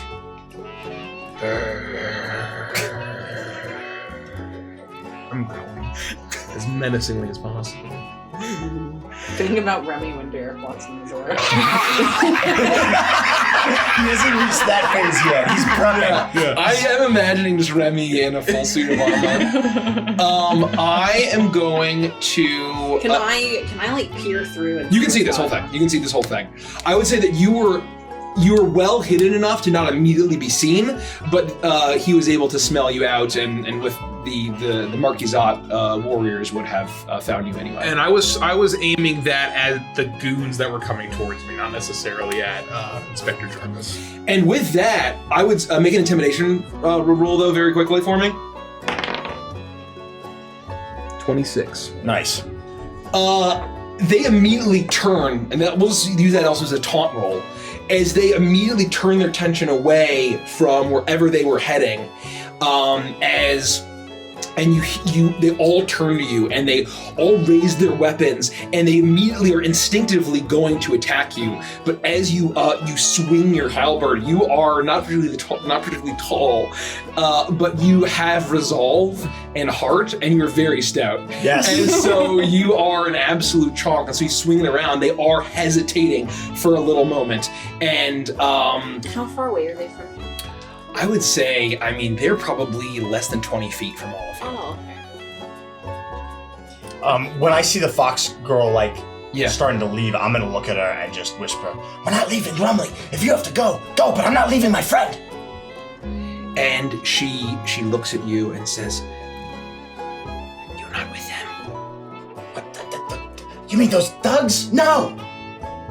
And she looks at you and sees that Grumly is basically creating a distraction. She reaches into her hood, and at that sign to run, she places something into your hand and immediately bolts off into the forest. I would like to, if I'm allowed, because I've been watching this, and I see that they look like they're about to advance on Grumly. Yep. I pull out a contraption which has a chamber that houses a bunch of stink bugs. Let's go. It has been, you see like a tube where there's like this weird like yellow pustulant gas that is coming from the stink bugs. And a rope that almost kind of looks like one of those like bug sprayers. Oh yeah. And I'm gonna spray stink cloud all over them. And what I will say is that if they continue to advance after that, I'll attack them. Just if they continue to advance. We're gonna get stink clouded here, though. Kind of while he's fucked. taunting and doing all that, I would be kind of slowly moving it hidden in my bush, trying to get in the bush that I'm hiding in. Could be your bush. I would say you can, while everyone else is doing that, make a stealth roll. So if you want to be completely unseen. My goal being to just get as close to one of them while staying hidden as possible. Yep. And I have no fucking idea what's going on. So if I think that there's a fight about to start, I will run into it and start punching people to the best of my ability in fear, perhaps. 18. Okay, 18. I would say with a 26 intimidation, they are so focused on you. You feel a small wooden item get pressed into your hand, and she bolts. No one even raises an ear or an eye. She disappears into the forest. Hopefully completely undetected as they descend upon. They're hesitant and they're giving you all enough of a moment, and you hear Inspector Jarvis, his voice call out very. Despite all of the chaos and the fear, the heavy breathing of his men, you hear him just very calmly say, "Kill him, capture the others." And that is immediately a trigger to you. As you see, Peggy goes Mr. Game & Watch as she pulls out this and you press There's the plunger. There's a rotten egg in there that all the bugs it is all of the worst smells that you could possibly imagine as it explodes all around you. All around them and Grumly. And as they burst, I need you to make a Constitution saving throw. Is it just damage? No. I think it's like a stun effect. Oh, let's fucking. I don't have root battle music. Oh, yikes. They all also have to make. Yeah. Oops. Sorry. 20. Nice. 20? That's enough. That's enough. I can do it at a point, so would it be possible for me to do it at a point that it doesn't hit Grumly? Because they're standing in front of it. They're all like right there. I passed. Like I'm good. Okay. So I would say that you're on the edge of it. You're not immediately incapacitated. You can just step out of it. Now that you passed, I'm just going to roll once for them. They all fail. As all of them, actually, I'll roll separately for Jarvis. He gets a 14. That fails. That fails. Damn. As the What's a good battle music? We'll have to work on the playlist. For next If time. you still have access to, in an immediate way, to the Here we go. Yeah, this is good. This works. This works. I was gonna say the fight that you had against the Black Dragonborn in Prime. The yes. The fucking slap banjo. What mini should we use? I wasn't Let's get a dwarf from me. Yeah, Rodic or me. Oh yeah, the hound should be at disadvantaged. He has a really good sense of smell. Yeah, you're being a right. hound, You're right. So he probably Absolutely. Peggy needs to be the frog. Love to Oh for Hazel. yeah, can I be that frog that's next to Greg? 100%. Jason Funderburger. Okay, Booker can be. Cute. I take on the Scrim. 10-foot Scrim isn't frog. painted. That's fine. Yeah, you can scrim. Here we Can I go. peel them off the thing? Yeah, just gently. Where's the Rodic. taper mini? And the then taper. Corey. You mean Bitsy? Bitsy, sorry. I'll be the taper. I have a Skaven. Oh yeah, that's really good. I don't think we have the taper, do we? Yeah, we've got a Skaven. taper. Sure. This will be me now. That's disgusting. All right. I was just behind. Ooh. Is this That's Peggy. is Peggy? Where's Grumley? Grandma is the dwarf. I would be just behind. With that, I'm going to. Hopefully you can see this. Wait, they would all be at me, right? So they would be all be at you, yeah. So I'm here. I'm going to use Clayton as Jarvis. And where would he be behind them? He'd be behind them. I would have been off in the bushes somewhere. Yeah. I would say you can Guess I would get dance. close there. And Yeah. so the stink cloud is all kind of right around them. And so you see the foxtrot as she's sprinting in the opposite direction. And roll for initiative. All right, let's go. Let's fucking go. No.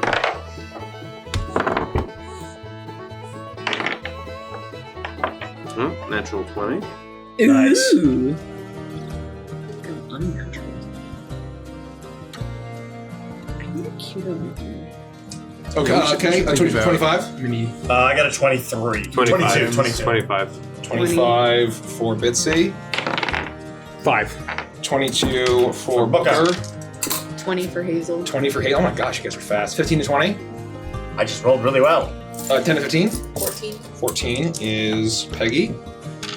And then Grumley is that. Okay. 14. This is, that's Jarvis. And all of the cats, or the Marquis 8 warriors. Okay. With that, the stink cloud burst out. Hazel, you're able to sneak up, and you, despite her, despite all eyes and noses having been on you, the stink cloud is the perfect diversion as you disappear and start creeping up on them. Bitsy, you're up. Yeah. You have two. I have 2 attacks, but it's 1 action. Bitsy, it's your turn. No, the action should be You can to attack use different double things. attack. Yeah. Right. So And then you You can should be able to attack attack two separate things. two separate things. that's what I was asking. I Yeah. believe so. Um, Rich is a rules guy. You certainly can. Don't you hurt my new friend? You have the most atrocious mini right now. I know it's disgusting. I think it is important we talk about staying. Oh, right, because it's dazed, right? I'll bet Yeah, it stays. And they are heavily obscured. What does that mean? It increases their AC. How much? I don't know. They're disadvantaged. Oh, There's it's disadvantage. Is heavily obscured mean we can't see them at all? Yes. Shit.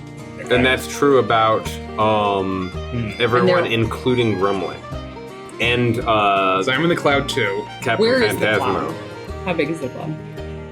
Yeah, what's the size of the cloud? 20-foot radius sphere.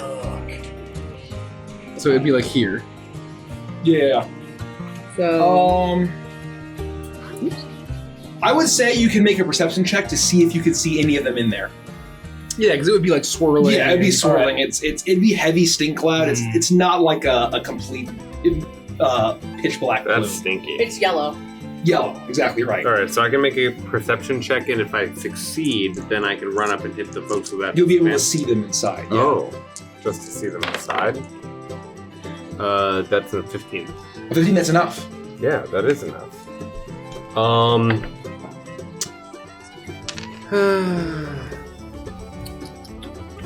I'm not going to run into the cloud of stink.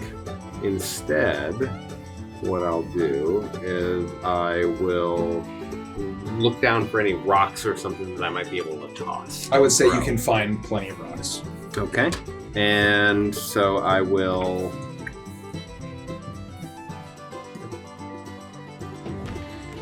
learn how to play a monk for the first time in real time. Doing it live.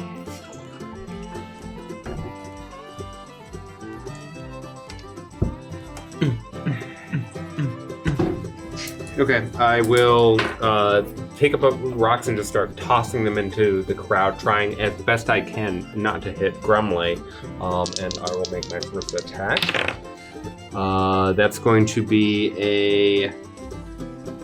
the lowest is going to be a 16 to hit. 16 will hit, yeah. Okay. I'll hit one for 9 points of bludgeoning damage, and the other for... Number 1? Yeah, 9 again. That's going to be 3 and 7, let's say. You chuck both rocks, and you hear as they're all puking, they're all choking. The sounds of their horrible retching. It fills your nostrils as much as the stink does, as they're all gasping. Oh, did you walk into it? They're so confused. No. Oh, No, Yeah, as far as I can tell, I'm at the edge. I'm just hurling rocks into it, being like, Fucking Pottsville says there were guards. and I think that'll be the conclusion of my turn. How much damage? Actually, I'll move. How much damage? 9 and 9. To 1 and 2? To 3 and 7. 7 and 3. Yeah. 9 and 9. It looks like you crack one on the head. They're wearing armor, but these are not super trained soldiers. Okay. Damn. I need some work. All right. With that, it's Booker's turn. All right. I'm not even going to make a perception check to see if they can hear me, because what I want to do doesn't require... They just need to be able to hear me, I believe. Creature of your choice within range that can hear. Yep. Okay. So what I'm going to do is, like, I'm gonna take this wooden thing, and without really looking at it or thinking about it, I'm going to stick it in my pocket. Mm-hmm. That this fox girl gave me, thinking that I need to save my friend Grumley and make sure everybody's okay. I'm gonna creep through the woods and just skirt around the edge of this cloud to where I last saw the inspector. Okay. Did we hear him say his name? You heard Officer Fuzz say his name is Inspector Jarvis. All right. I'm gonna try to creep around the edge of this cloud to see where he is, and I'm gonna say, "Hey, Jarvis!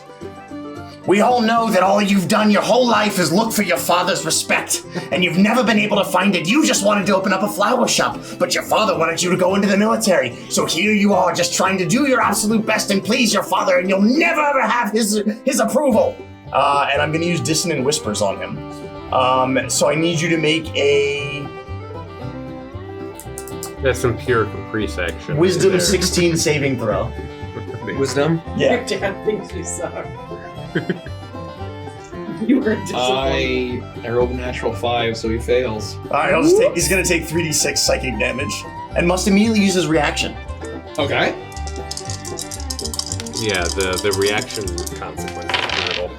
Oh my god. That sucks. He'll take 3 damage. 3 damage? Fucking believable. I roll minimum damage. On my d6s, they usually roll max damage. I have to go and find out what the percentage of that is. It's 1 times 6 times 6. 6 times 6 times 6. And so what does he use his reaction to do? Whatever you want. If available, to move as far away as the speed allows from you. The creature does not move into obviously dangerous ground, such as fire or a pit, On a successful save, he takes half as much damage and he doesn't have to move away. A deafened creature automatically fails the save. Yeah, he has to use his reaction to move, but I'm pretty sure the stinking cloud prevents movement, right? So no, he can run. He can run. So 0.46% chance. Not even. Yeah, that's pretty low. Jeez. You see him as he's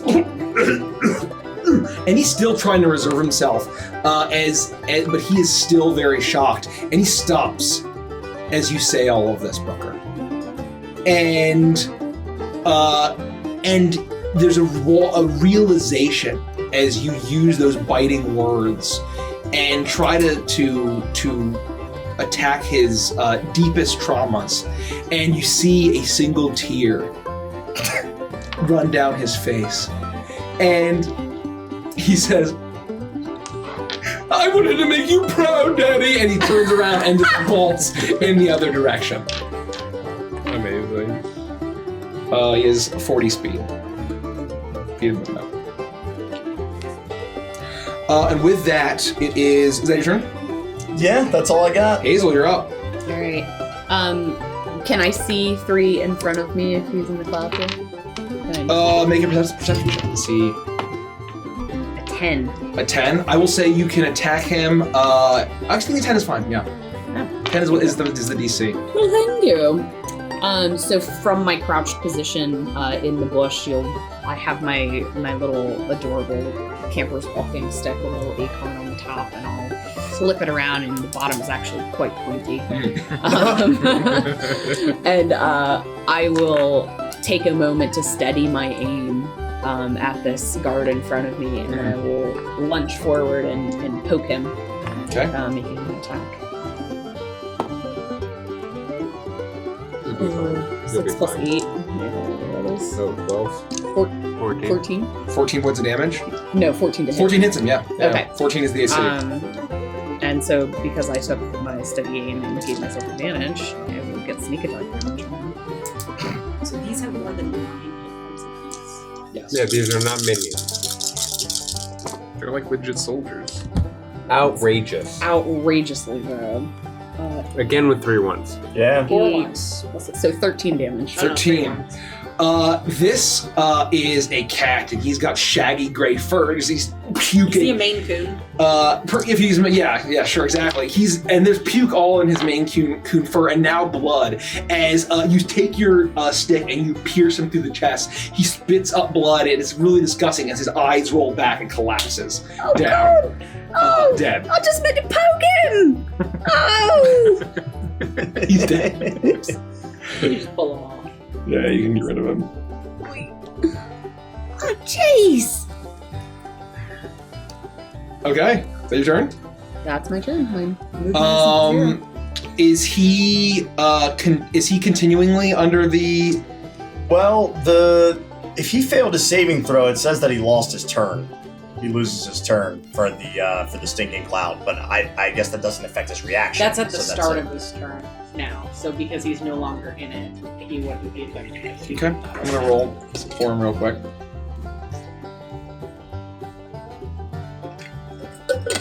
As he runs away, he's going to sniff and see as all of his soldiers are puking and retching, and you have basically ambushed them. And he hears the death throes and the cries as they're all completely helpless. He takes one look at the battlefield and he says, "I will not forget this, pug."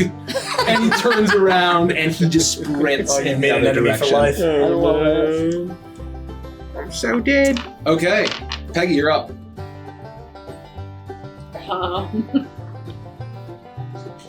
Fireball's not a concentration. So I'm gonna take a bottle that's clearly got moonshine in it. And on the top, there is a match and a bit of abrasive attached to a string. And as I throw the bottle, I hold on to the string. And as the string pulls, the match lights, the bottle explodes and crashes down on them as I fireball. Oh my God. You throw this bottle of flaming moonshine into the crowd of these Marquisat soldiers. 86. Yeah, that's why it's so good.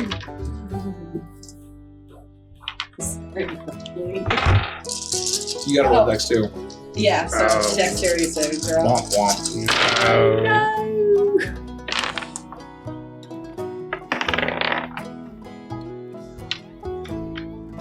It's probably not very good. I think you need to be anywhere between 14 and 17. 18, 21, 24 points of damage. But it could be worse. Yeah, Could be better. Yeah, I'll roll a 10 total. that fails. 24 points of so if they succeed, they barely survive. So I'm just gonna roll down the chain and see. Oh wait, no. The two that Cordy hit are killed instantly. The other one died. The other one. Okay, the other one. Got it. So we're gonna roll for 1. He dies. 2. What's the DC? 16. 16. He dies. 3. If he's still alive. No. 4. He dies. 5. 5 survives. Woo! 5 survives. 6. He dies. 8. 8. He dies. 9. 9. He dies. 10. He survives. He survives. Oh my God. He survives. Oh God. So it is an absolute horror show. As the stinking cloud, it's not just stink. Now it's burning alcoholic stink. And bodies. As burning cat hair, burning mouse fur. The squirrel is dead. As you hear the screams of these Marquisat soldiers as the fire ignites, they're puking and screaming. It is absolutely disgusting. And there are 2 more that are retching as they're going to make their turn and attempt to succeed the Constitution saving throw. Jesus, just run! Save yourself! Natural 1. I'm gonna roll for. So that was number 10. So he loses his turn. Number 5. That's a 17. That passes. That one is gonna be Officer Fuzz. That's narratively good. As he is cut, his fur is singed. He has a large jowls, and all of his whiskers are burning. As he just is puking, and I'm picturing the cat from Fightful Goes West. Yes, exactly right. Exactly. Oh, that's his voice now. Oh gosh. As he starts, Officer Fluff out as he starts running, and he is terrified. He is going to start. Lucky he didn't use the old lazy eye. He's going to use he's going to use feline agility in order to move double 30 times to sprint is be 30 as 60, and then feline agility doubles it. So he gone. Let's take a look. I've got that. He's off the map. It is. It's not. No. You it's can not. double your speed until the end of turn. That's it. Yes. Your So move he's to going to turn move combat. 120 feet away from me, Inspector Jarvis, as he's going to start running desperately, clinging onto life. As he 5 runs. leaves my reach, because I have a halberd, Yep. I will use my reaction to make an opportunity attack. Please do. Non-lethal. Oh, okay. I'm going to turn around and try to Okay. trip him. I'm just going to try to trip him. Thank you so much. Oh, thanks, Ricky. I'm disadvantaged because I'm still in the stink cloud. Yeah. Oh, and I... It's at the start of your turn. It's at the start of so your I don't turn. have to con save. That was just more for flavor. Okay, natural 1. I miss. You Let him swing go. at him Please. as he starts running. His fur is burning. He's bleeding. Other tears streaming down his eyes. He is very full of corn-based sweets and goods and products. Unfortunate. I know how you feel. Unfortunate for As him. he runs in the direction that Inspector Jarvis made his way to. And the other one is puking. Grumble, you're up. I will, after having missed, and then I'm gonna come and still allowed. non-lethally attack. Oh yeah, Oh. you gotta roll I the have to Constitution roll. saving throw. Looks good for me. Passes, I'm sure. 16. Yeah, I pass. I will make a disadvantage, non-lethal hit just to knock this guy out. Okay. This might hit. I'm surprised that the two most important NPCs thus far have survived. By sheer luck. I mean, if I made the other guy. Kim has a great point. We need to make ear headbands for our characters. Oh, I have one. I should have You done got yours, yeah, you got I it. had them from Root. Oh, that's a great idea. I wanted to get a hat, but I have to look online to see if I can find a beat. Okay, I got a 14. A 14 to hit? Mm-hmm. Yeah, that's their AC. Okay. I said it earlier, check the tapes. Oh, Zach, I thought you said you were gonna burger off 8. for the night. I'm really hungry. This is one of the remaining cats. So you've slaughtered the local denizens, and now the occupying cats you finish off as you take your halberd, flip it around, and just knock him on the head. And there's almost just a sweet relief from being burnt and throwing off in this horror show that's around him as he sees like, oh, thank you. As, It's a mercy putting as down. he hits the I ground. want to say killing because he's alive. As he hits the ground. Step out of the underbrush. Oh, And that is why I call myself the great and powerful Peggy. That really went pear-shaped really quickly. You know, if we weren't criminals before, we are now. I think I killed someone. Well, I think we killed a lot of people. Look, there's like 9 bodies here. That is the first time I've ever cast my fireball. I don't know where I'm gonna get another match. There's broken glass everywhere. Peggy, you've become more powerful than God. I told you I created magic. I'm pretty sure she is. What are we gonna do with these smoldering corpses? I don't think we're gonna do anything. I think we'll just He's just still alive. I didn't have the heart to kill him. We After... leave him here and let nature reclaim the flesh. I can heal him. School. The fox girl took off and she gave me, oh, that reminds me. And I'll reach in my pocket and I'll go grab the, I can't believe she just leave us like that. This wooden Interrupt token. our sleep and bring all that noise upon us and then run. What you find is an etched medallion that seems to be carved into the top of an acorn. And it seems to be, you see a splash of green, as it looks to be a closed gloved fist with 3 orange triangles on it. As it seems to be just a strange little carved medallion on the top of an acorn. I'll hold it up.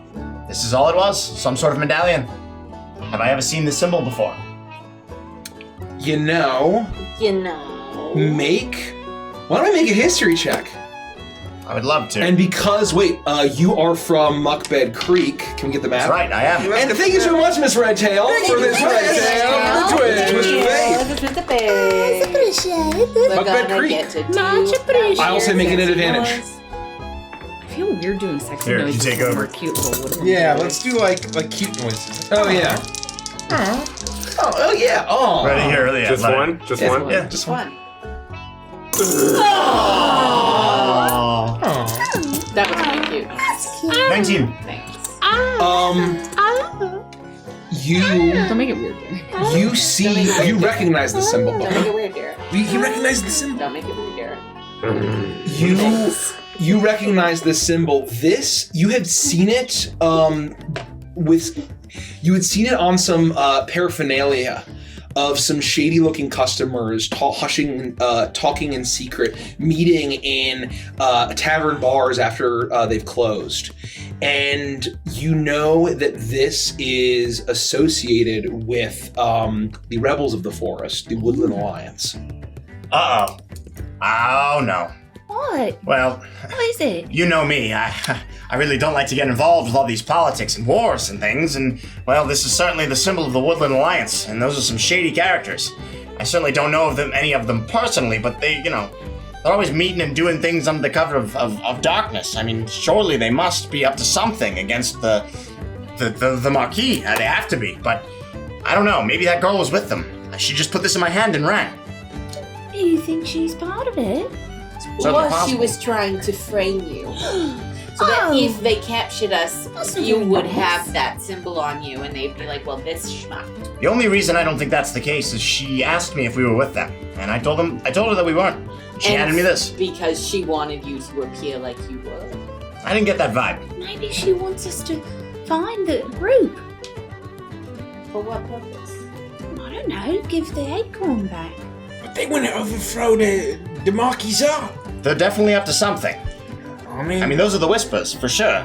the Marquis has brought industry and jobs to the Dimwood. Yeah, but they also woke us up in the middle of the night and tried to kill us. Yeah, but then we killed all them.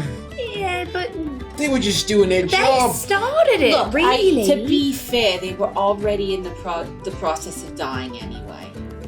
Aren't we all? That's my point. Oh, you're so wise. They're definitely going to be looking for us. Our faces are going to be on wanted posters in no time. Did they see us? Or just Well, Grumley? they did see Grumley, so I Show think it'll me. be his face. Well, on the They flyers. know I'm a pug. Officer Fuzz survived, and he saw all of us run from Pottsfield. Oh no. We should really get going. Yeah, You guys I'm think going we to wrap can this go back thing up to and stick it Pottsville? in my bag. What? Do you think we can go back to Pottsville now? I think that's the last place we ought to go. That's where Officer Fuzz lives. I don't think we can go back there. But that's where my home is. You said they were going to kick you out. Oh, you were leaving is what you told us. Lindsay, you're one of us now. Your home is on the open. Well, not so open. Really, it's just kind of sneaking around in the woods mostly. And That's what we do. because Hazel's putting in very nice terms, what she's saying is that you're an accessory to murder. As we all are now. You're an outlaw, like one of us. Yes, but most importantly, an accessory to murder. Yes, so I would suggest that you spend some time with the box and get to know the cicadas. This is Cindy, Carl, Chance, Chauncey, Chester. That was Chandler. Oh, Chandler. Chevy. Chase. Well, hi. What's an accessory? It's The cicada scream. No, I don't even think we should stay here. We can't camp the rest of the night here. An accessory is we kinda technically like could. It's like a necklace or a scarf. Oh. So it's not like you are the main event to murder. You're the scarf to murder. Like when I play Minecraft. I don't know what that means. It's like a craft, but it's mine. Sure. I think. Does that make sense? No. I think it does. Let's say yeah. I think we should probably We gotta just go! No, we should stay here. Think about it this way. We just killed a bunch of people. You all did. You did most of it. To No, be that was fair, mostly Betty. you. I mean, you nearly killed like a dozen people. Yeah, did I kill just tried to that talk one to the guy. inspector and he ran away. I just didn't realise Which was how weird. close in the smoke he was. I just stabbed out and there. Oh gosh, I caught all of them then. There's blood on your walking stick. It just ran through. I mean, it I was. haven't re-stained this wood in a while. It's gonna stain. Not the good stain. I don't want the blood stain. I was hoping for like a nice mahogany. My point is, if they were gonna come looking for us, the last place they would think we was gonna stay is the place where we killed everyone. They're quite literally gonna go. They're not that stupid. Well, they'll probably recover the bodies for their families. Oh God! I You didn't know. think he had a family. Did you? They're not much bodies You know, left for them to retrieve. To be quite honest. You recognize all of them. I think that we should trust the creator of the world. What? What's that mean? You're always so cryptic. Well, Peggy created the universe. She created magic. I think that we should all listen to what she On said. last Thursday, Peggy created light and magic. Look at her. She holds the power of 1,000 suns in the palm of her hand. About 30 seconds ago, she created shit in my pants.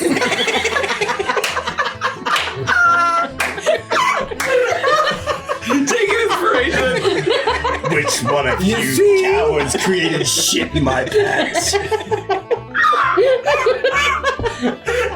It just emerged. Kayla says the name of your staff is Rich Mahogany Mirror. That's true. Now it is.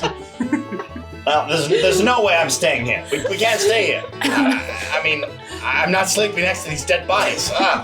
The smell, the hair. It's terrible. I'm covered in burn wounds. Look at me. I'm not even hungry. It smells so bad. I mean, I could snack a little, but not even a full meal. I swear. Let's at the very least get away from this place and at least head towards where we're going and maybe we can find a place to camp out for the night. Peggy, what do you say? I think the booker comes up with a lot of really good ideas, and so I think if Hazel can't even eat a full meal next to this, it's probably not the right place. I mean, look at it. It's covered in disgusting stink. One of their skins pops. You know, I've been wandering. They're starting to look like chicharrones. I've been wandering for a very long time, and this is easily one of the most disturbing things I've ever witnessed. It smells like a combination of farts and burnt turds. That's exactly what it is, Grumbly. I'm gonna go. That's literally what it is. Oh, Jesus. I'm gonna go. Don't you know, when you die, you shit yourself, and they will die and on fire, so that's literally what it is. All right, let's walk this way. And as I'm trying to like corral everybody, and like I look over my shoulder and I think to myself, oh my God, the way that one guy went up in flames and was dancing, and I'm like pushing us towards the woods. Wait, isn't one of them still alive? He's not our problem now, Bitsy. We have to go. Booker, you hear, as you're pushing everyone away, you hear something. And you hear, Booker. What? You turn around. What? Yes, I do turn around. And you see the flash of a mouse skull as you see the screaming, shrieking skull of a mouse Marquisate soldier burning alive. It replays in your mind just for an instant, and then you suddenly look down and he's just staring up. Just a horrible burnt corpse, but not moving. I will wipe sweat from my brow. Hurry, move along, quickly. Are we sure we shouldn't help that guy? No, walk forward, go. And I'm gonna be almost aggressive as I like pull Bitsy along and I'm sobbing and pull out a corn muffin to dry my tears and then I eat it a little bit. Delicious. Well, I personally think that went swimmingly well. It could have been so much worse. Is this what your days are like and your nights are like all the time? Not usually. No, I think that's the most exciting it's been in a while, but I am new to the magic thing, so I might have gone a little overboard. we've been pretty good at avoiding conflict for the most part, but that was something else. Exceptionally violent. I didn't think it was gonna completely like melt the skin off of their bones, so I at least know my magic's improving. I think that person's gonna die. We just left him out there. He's just gonna die. It makes you wake up surrounded by Should I go back? I'm fast. I can just go back. No. If you go back alone, you'll be picked off by something, anything. Who knows? Whether it be them coming back to pick up the bodies like Rumley suggested or some horrific monster. We're sticking together, we're moving forward, all right? We bring him with us and then, we can heal him on the way. We're already out here, so...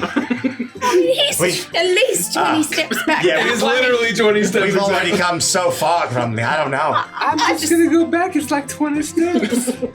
I feel like if anybody's gonna get lost in 20 steps, it's you. And to And be I've got fair, little legs. you're carrying all of your coins in your hands, so how are you gonna pick him up? I forgot my coins. I gotta go back for my coins.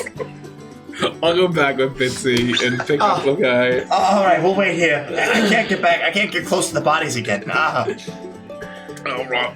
Did we not want to kill him? Did I overstep? All right, mate. Here we go. Come on. You're going to be okay, maybe. We didn't really go into it with a plan. I think, we all just tried our best. At the end of the day, it was them or us, but good Lord, Peggy. Good Lord. He's a newfound thing. It's gonna take me a while to learn how to control him. Yeah. Kimma! Bitsy's money is called Bitcoin. That's pretty clever. You Bravo. pick up Inspiration.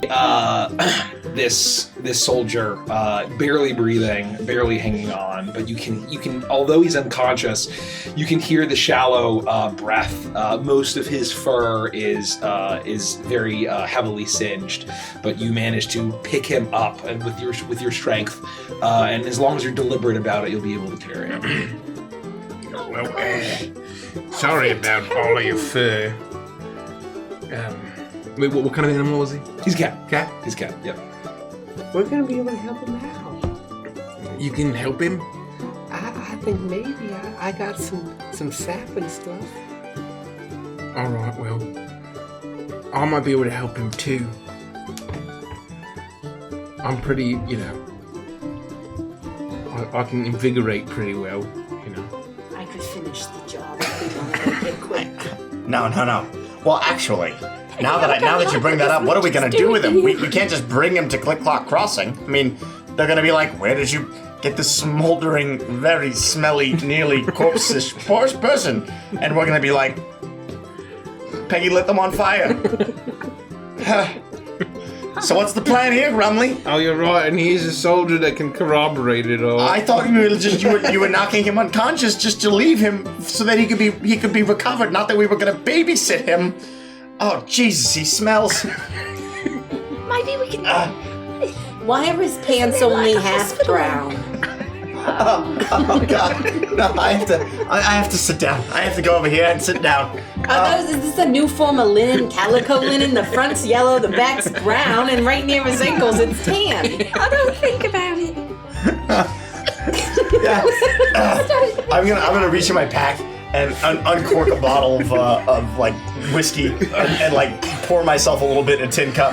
Yeah, please, Grumley, tell us what the plan is now, Grumley. I don't know what the plan is. I'll just feel bad, okay? And as you see, like, a lot of the fur is singed off, and like, you get a sense that it is actually a calico cat. Oh no! In calico pants.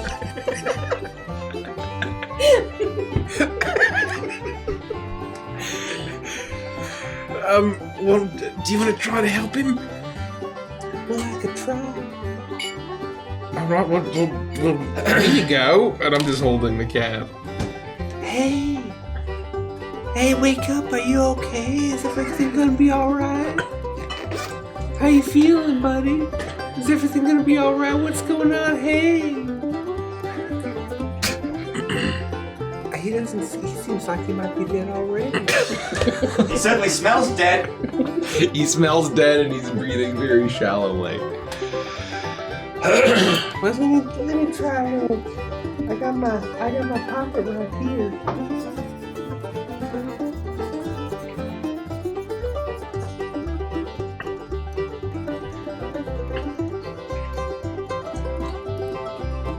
What are you pulling out? A salve. You gotta work it all in. And I will apply it to the burn wound in a very general, broad stroke, rough manner, and just work the entire body, just stroking and getting in through the. Yeah. Somehow he smells like, worse now. It's like buttering under a turkey. No, Bitsy, stop! You're making things worse. This certainly can't be helping. It's gonna be fine. I'm not a doctor, but this is not right. And I will take 2 actions if I can to heal him quite a bit. He's healed 14 points. Chat saying that you remind them of the pervy neighbor from Family Guy.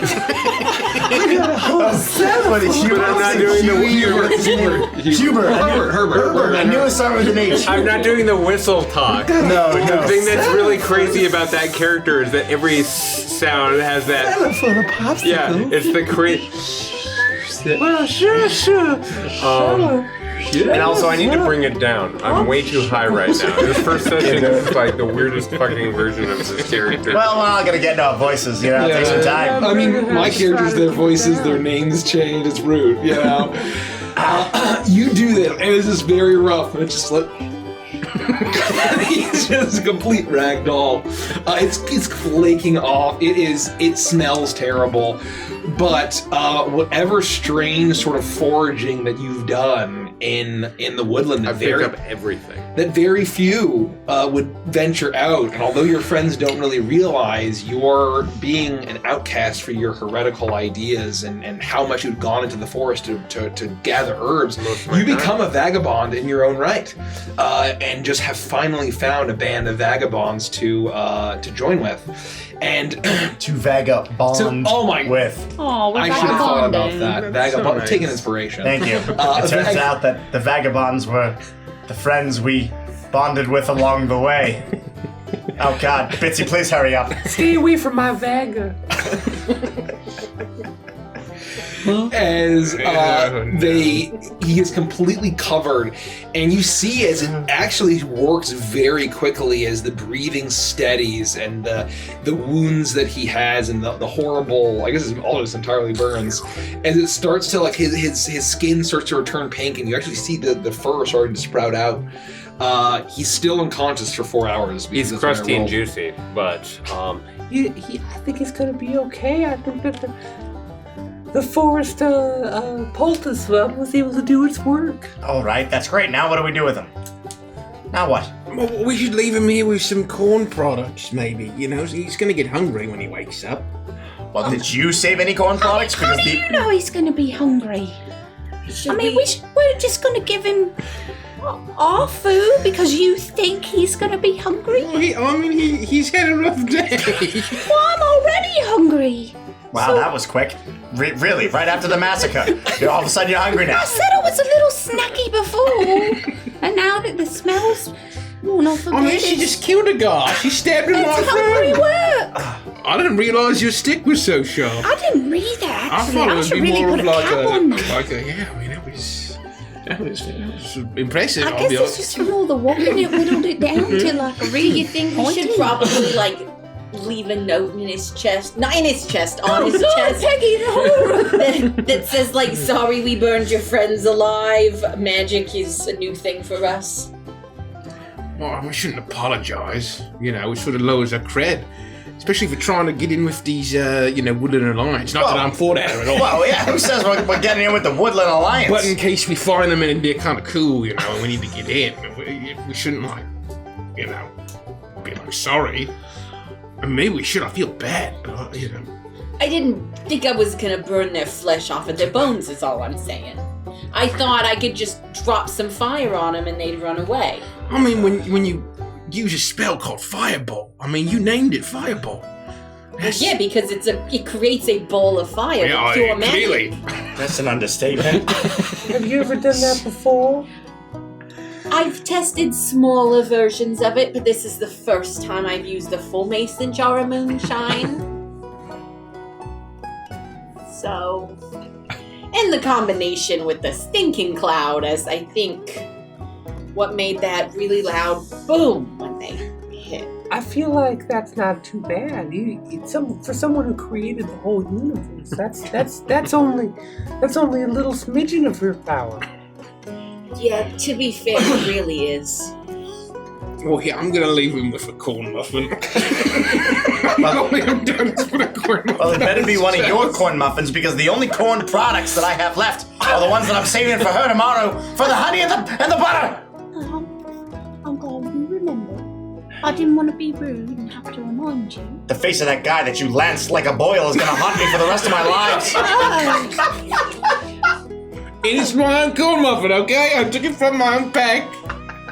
I had it. I bought it at the bake sale. You know, we were doing so well. You and now look didn't what we got notice mixed up in. You didn't notice there was a bake sale because you stole everything. That's right. There was raising money for sick children. Oh. And I didn't exactly steal everything. I was taking alms. There's a difference. Those people were very happy to give us their money.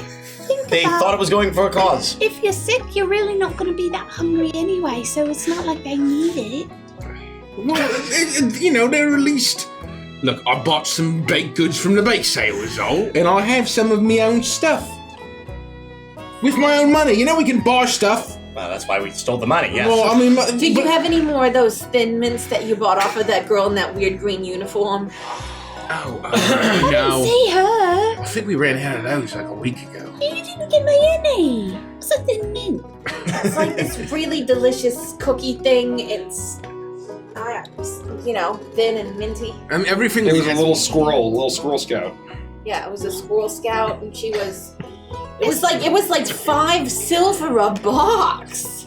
Oh, yeah, they were very aggressive in the marketing And tactics. they would only take silver. Like they wouldn't even. I couldn't even give them 1 gold for 2 boxes. It had to be 5 silver pieces. That's how they get you. I know. And it's like, you know, you don't even really want to They buy a wouldn't box, even but they take what- force it on you. You They feel wouldn't obligated. even take credit from the bank. Highway robbery. Anyway, no one touched this corn And they muffin. get you with their small girly wiles, where they're like, "But I'm a Squirrel Scout," and then you just. All of a sudden, you have 15 boxes of cookies, and you're like, how the fuck am I going to eat all these cookies? That's right. We could all learn a thing or two from them. Sounds like the Samoas. They're always out of those ones. Oh shit, I forgot my coins. We are at least 20 feet away from your coins again, though. All right, we've left the guy a corn muffin. What are we gonna do now? Leave him a note with a frowny face that's like, "Don't come after us. Here's a corn muffin." It's a little bit of a mixed message. We don't have to leave him a note. He'll understand what to do with the corn muffin. I go and get my coins. No, I'm more worried about what he's gonna do when he finds the smoldering remains of his comrades. Well, maybe then I'll carry him at least a mile away. Then I'll drop him down in the woods. No, you know what? I'm going to carry him to the edge of the forest because the forest is very dangerous when you're unconscious for I 4 hope that when hours. you go back to get him, there's like a wolf in him or something. Drawn in by the corn muffin. I go back to get him. He's dead. Were you also going back to get your coins? You get Yeah, I got my coins. You walk past Bitsy as she carries her coins, and you go back to grab him. And in the dead of night, you see a bunch of eyes, glowing red eyes, and in the treetops and in the bushes as they've been descending closer and closer to him. And as soon as you step forward with your loud clanging armor, they immediately skitter, and you find this calico cat with the corn muffin on. I will pick him up. Okay. Then I will say, "Hey, so what? I'm gonna get you through the woods."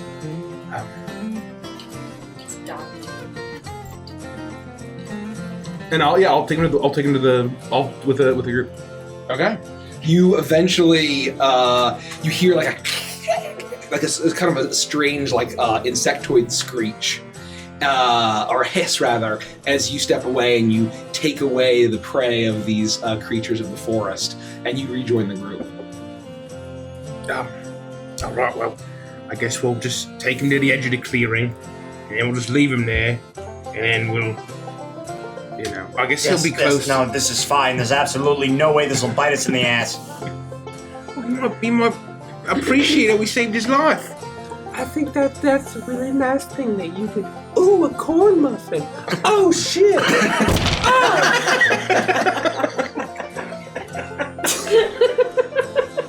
You know, it's a The rest miracle. of you take inspiration. You guys have just been fucking nailing that. Bitsy, it's a miracle that you haven't drowned in a bowl of soup thus far.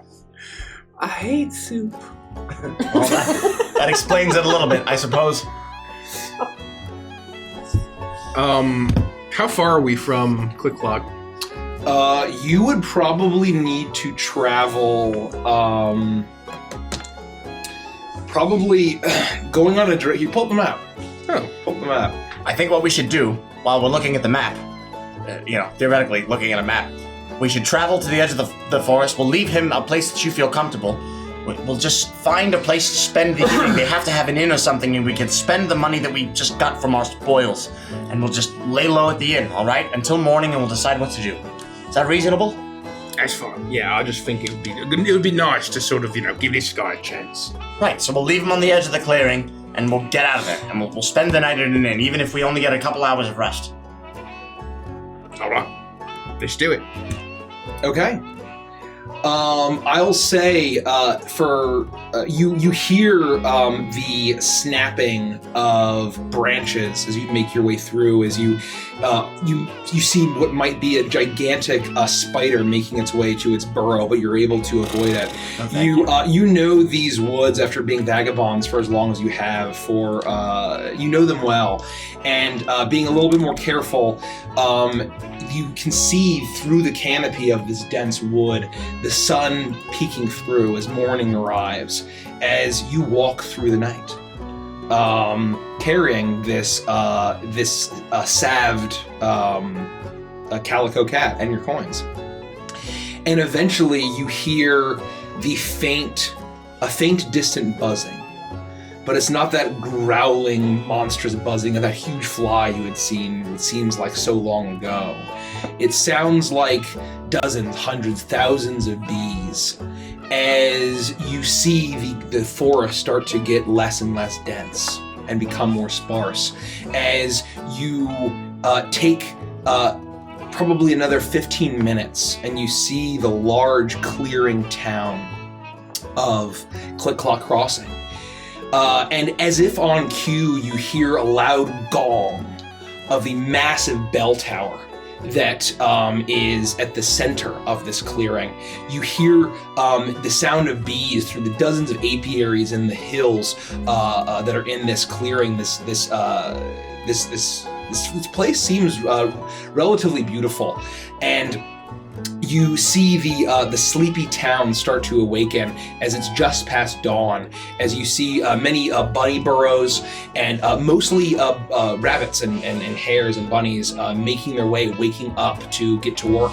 You see that there are, however, many cats and otherwise marquisate tabarded soldiers patrolling the streets. You see at the center of this town, not too far from the clock tower, what looks to be what had once been a massive ancient tree that has since been cut down and carved into what looks like a grand palace or grand mansion looking over the entire city. And you see the various windmills windmills throughout the town on the hills. You see the various water mills along the river. You see some rafts making their way up and down, piloted by otters.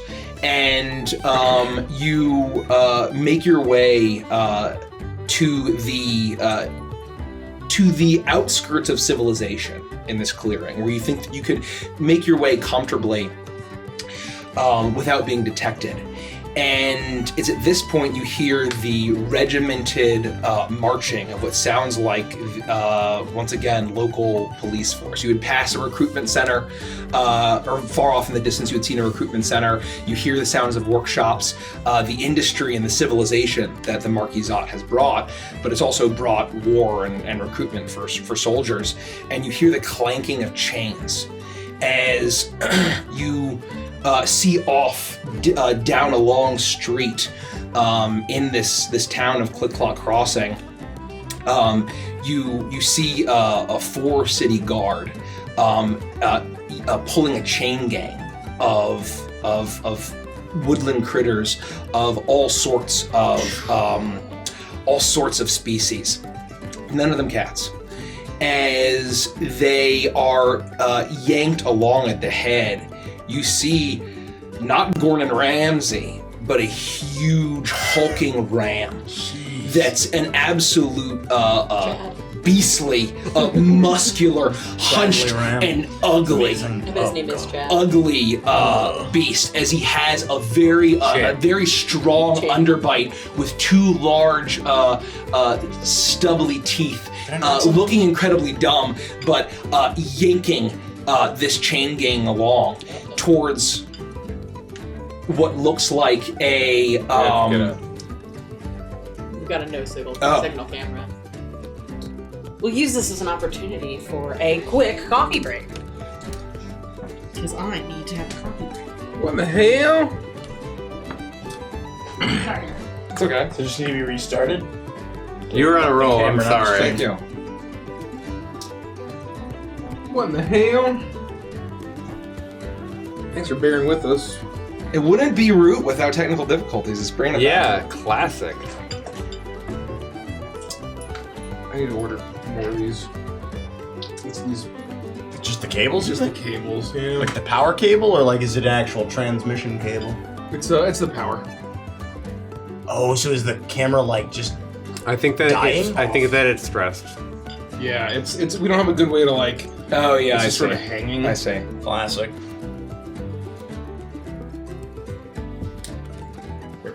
There we go. Here we go. There we go. Boom. Welcome.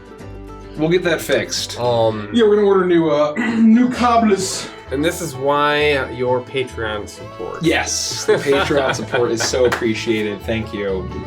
As we order more. Did we get Miss Redtail's Yes, cheer? we did. Thank Cool. you again, Miss Redtail. Thanks again. For the. Just want to make sure we didn't miss anybody. It's another twist. Kima said, "What are the messages?" Back up to the otters and then messages. continue from Okay. that point. Okay. We'll rewind it. Yeah. Rewind it. Give it another go. Camera couldn't handle all the funny. Yeah, we try. Yeah. The first time it's done that on stream.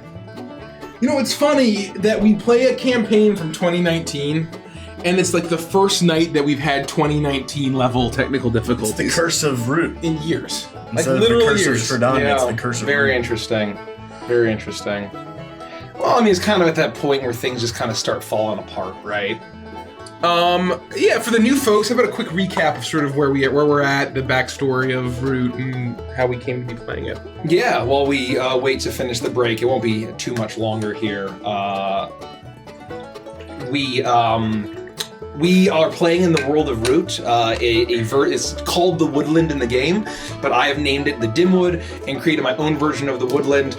We originally did it for the Root RPG, the tabletop RPG, a Powered by the Apocalypse style game made by Magpie Games. And we're playing this in Dungeons and Dragons 5th edition, and just playing in the world of the Dimwood. Just in the universe, the same setting, and the same characters, but all of those adventures are non-canon to this. And it is, and they basically met a friend named Bitsy, and have encountered a dog, an inspector Jarvis, who was tracking a fox. A hound was tracking a fox, who seemed to be part of a Woodland Alliance, rebels in this woodland. Who are working against both the Erie dynasties and the Marquisat, the two major powers fighting for control of this place. And they've arrived at the next town over. So, yeah, and just go ahead. No, go ahead. I was just gonna say, just to give you more like an idea of like what we're doing for our characters and adapting it to like 5e. For example, like you're a dwarf. Like on paper, yeah. But you're a pug or like a dogkin or dog folk. Yeah, and I'm a tabaxi, but I'm a raccoon folk, right? And like we're just flavoring all of it to work in a way that works with D&D 5e, but you know, is thematically within the theme, thematically in the theme of Root. Yeah, and I want to save some of this for Adventures and Chill, but like what it enabled us to do was to really like just throw characters in D&D Beyond and sit down at this table and just play the characters again. If we were to try to spin back up PBTA, it would have taken dozens of hours of reading the books, learning, teaching everybody, and kind of just getting used to it. And so it's just easy for us to jump back in and do it that way. Yeah. And most of us already had characters. Yeah. Peggy obviously underwent some shifting, changes. and then he is new, but yeah. Brumnar says, so far they seem like murder hobos with RP, LOL. Yeah, I mean, to a degree, right? I mean, like, they're vagabonds in, in a woodland war, and so that's some of the charm of Root, where it's all of these cute woodland critters, but it's a game of war. It's a game of woodland might and right. These animal folk are fighting and killing each other. Yep.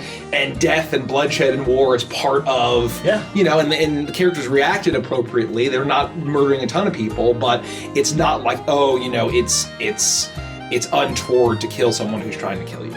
The way I like to think of it, and I think Mike has done a good job setting this up thus far, is that the clearings themselves are like civilization, right? And that is where like war is happening between like the factions. Yep. And then the woods, the spaces in between, are like where the civilized people don't go because it's fucking dangerous. So you have this weird position or place as a vagabond where like you're in the clearings and you're watching the, kind of like the war things happen between the peoples, and then when we're going through the woods, we're dealing with, crazy creatures that we have to deal with. So it's like, it's this weird kind of really cool juxtaposition between like nature and man and all the different stuff that are going on. Ricky says Hazel is chipmunk thief, so she must have a nutsack. Wow. Steals it, right? Exactly right. That's exactly right. It's also just because like your name would be on the sack.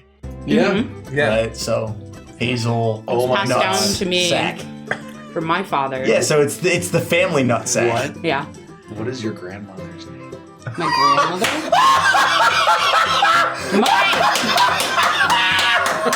I have my entire immediate family, but I did not go back a generation. Oh my goodness, the Groggy Bottom Boys are in business. We have to sing our #1 hit single. Oh, we're gonna save that for another day. We gotta Just save wait. it.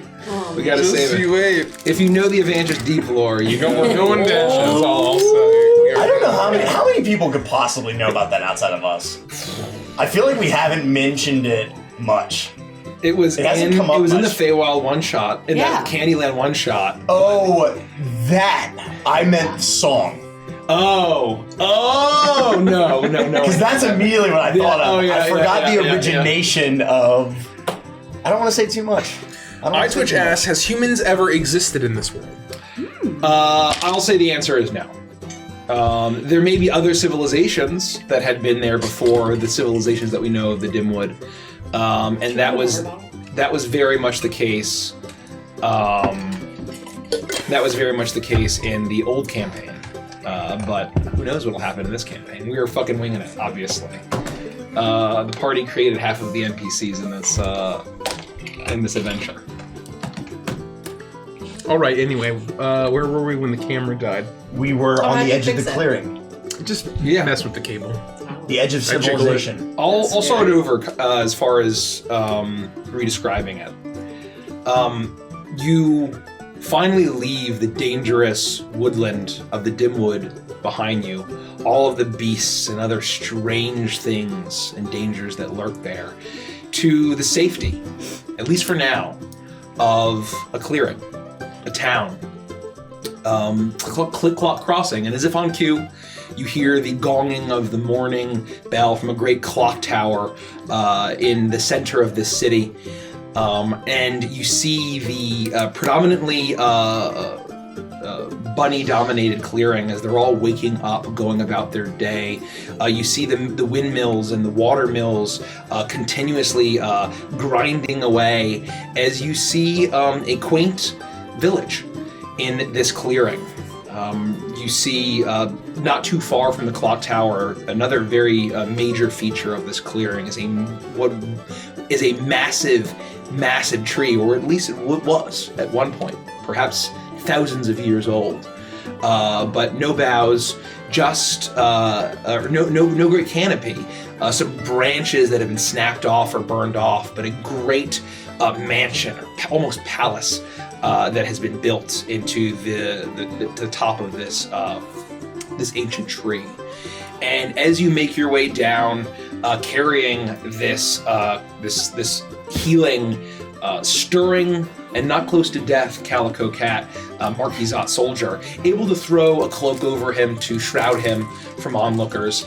People here, and for the most part, denizens of the Dimwood, want to be left alone, and they want to leave other people alone. They just want to live their lives the best that they possibly can. And you're able to make your way into the town of this clearing as you see the apiaries, you hear the buzzing of bees, you see a massive plump bumblebee fly over once or twice, and you see as you enter the large, a massive mound covered in grass with a large sign that says the Better Borough Bank. You know that this is the financial center of the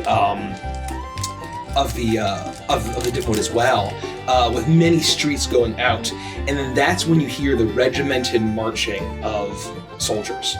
As you see a handful of town guard leading a chain gang of prisoners of all variety of species, except for cats. As they're making their way through the town, at the head of this chain gang is not Gordon Ramsay, but a massive ram, a hulking, hunched, dim-witted looking beast of a man, of a ram, with a huge underbite and curved horns, as he occasionally yanks it, and sometimes the prisoners, several bunnies, you see a mouse, you see what looks like an otter, a lizard. You actually see a bird, what looks like a blue jay, with its hands bound, its wings tied to it. And as you see the massive ram turn the corner, the guards flanking behind, pulling these prisoners to perhaps a jail, and along with the other Marquisat buildings, such as the workshops, the recruitment centers, and the like, you see as the final yank of the chain, a hood fall off the last of the members of this chain gang, and you see orange fur and pointed ears as you see that same fox, the rebel of the Woodland Alliance, has been captured by the Marquisat. And that is where we'll end the session. Oh.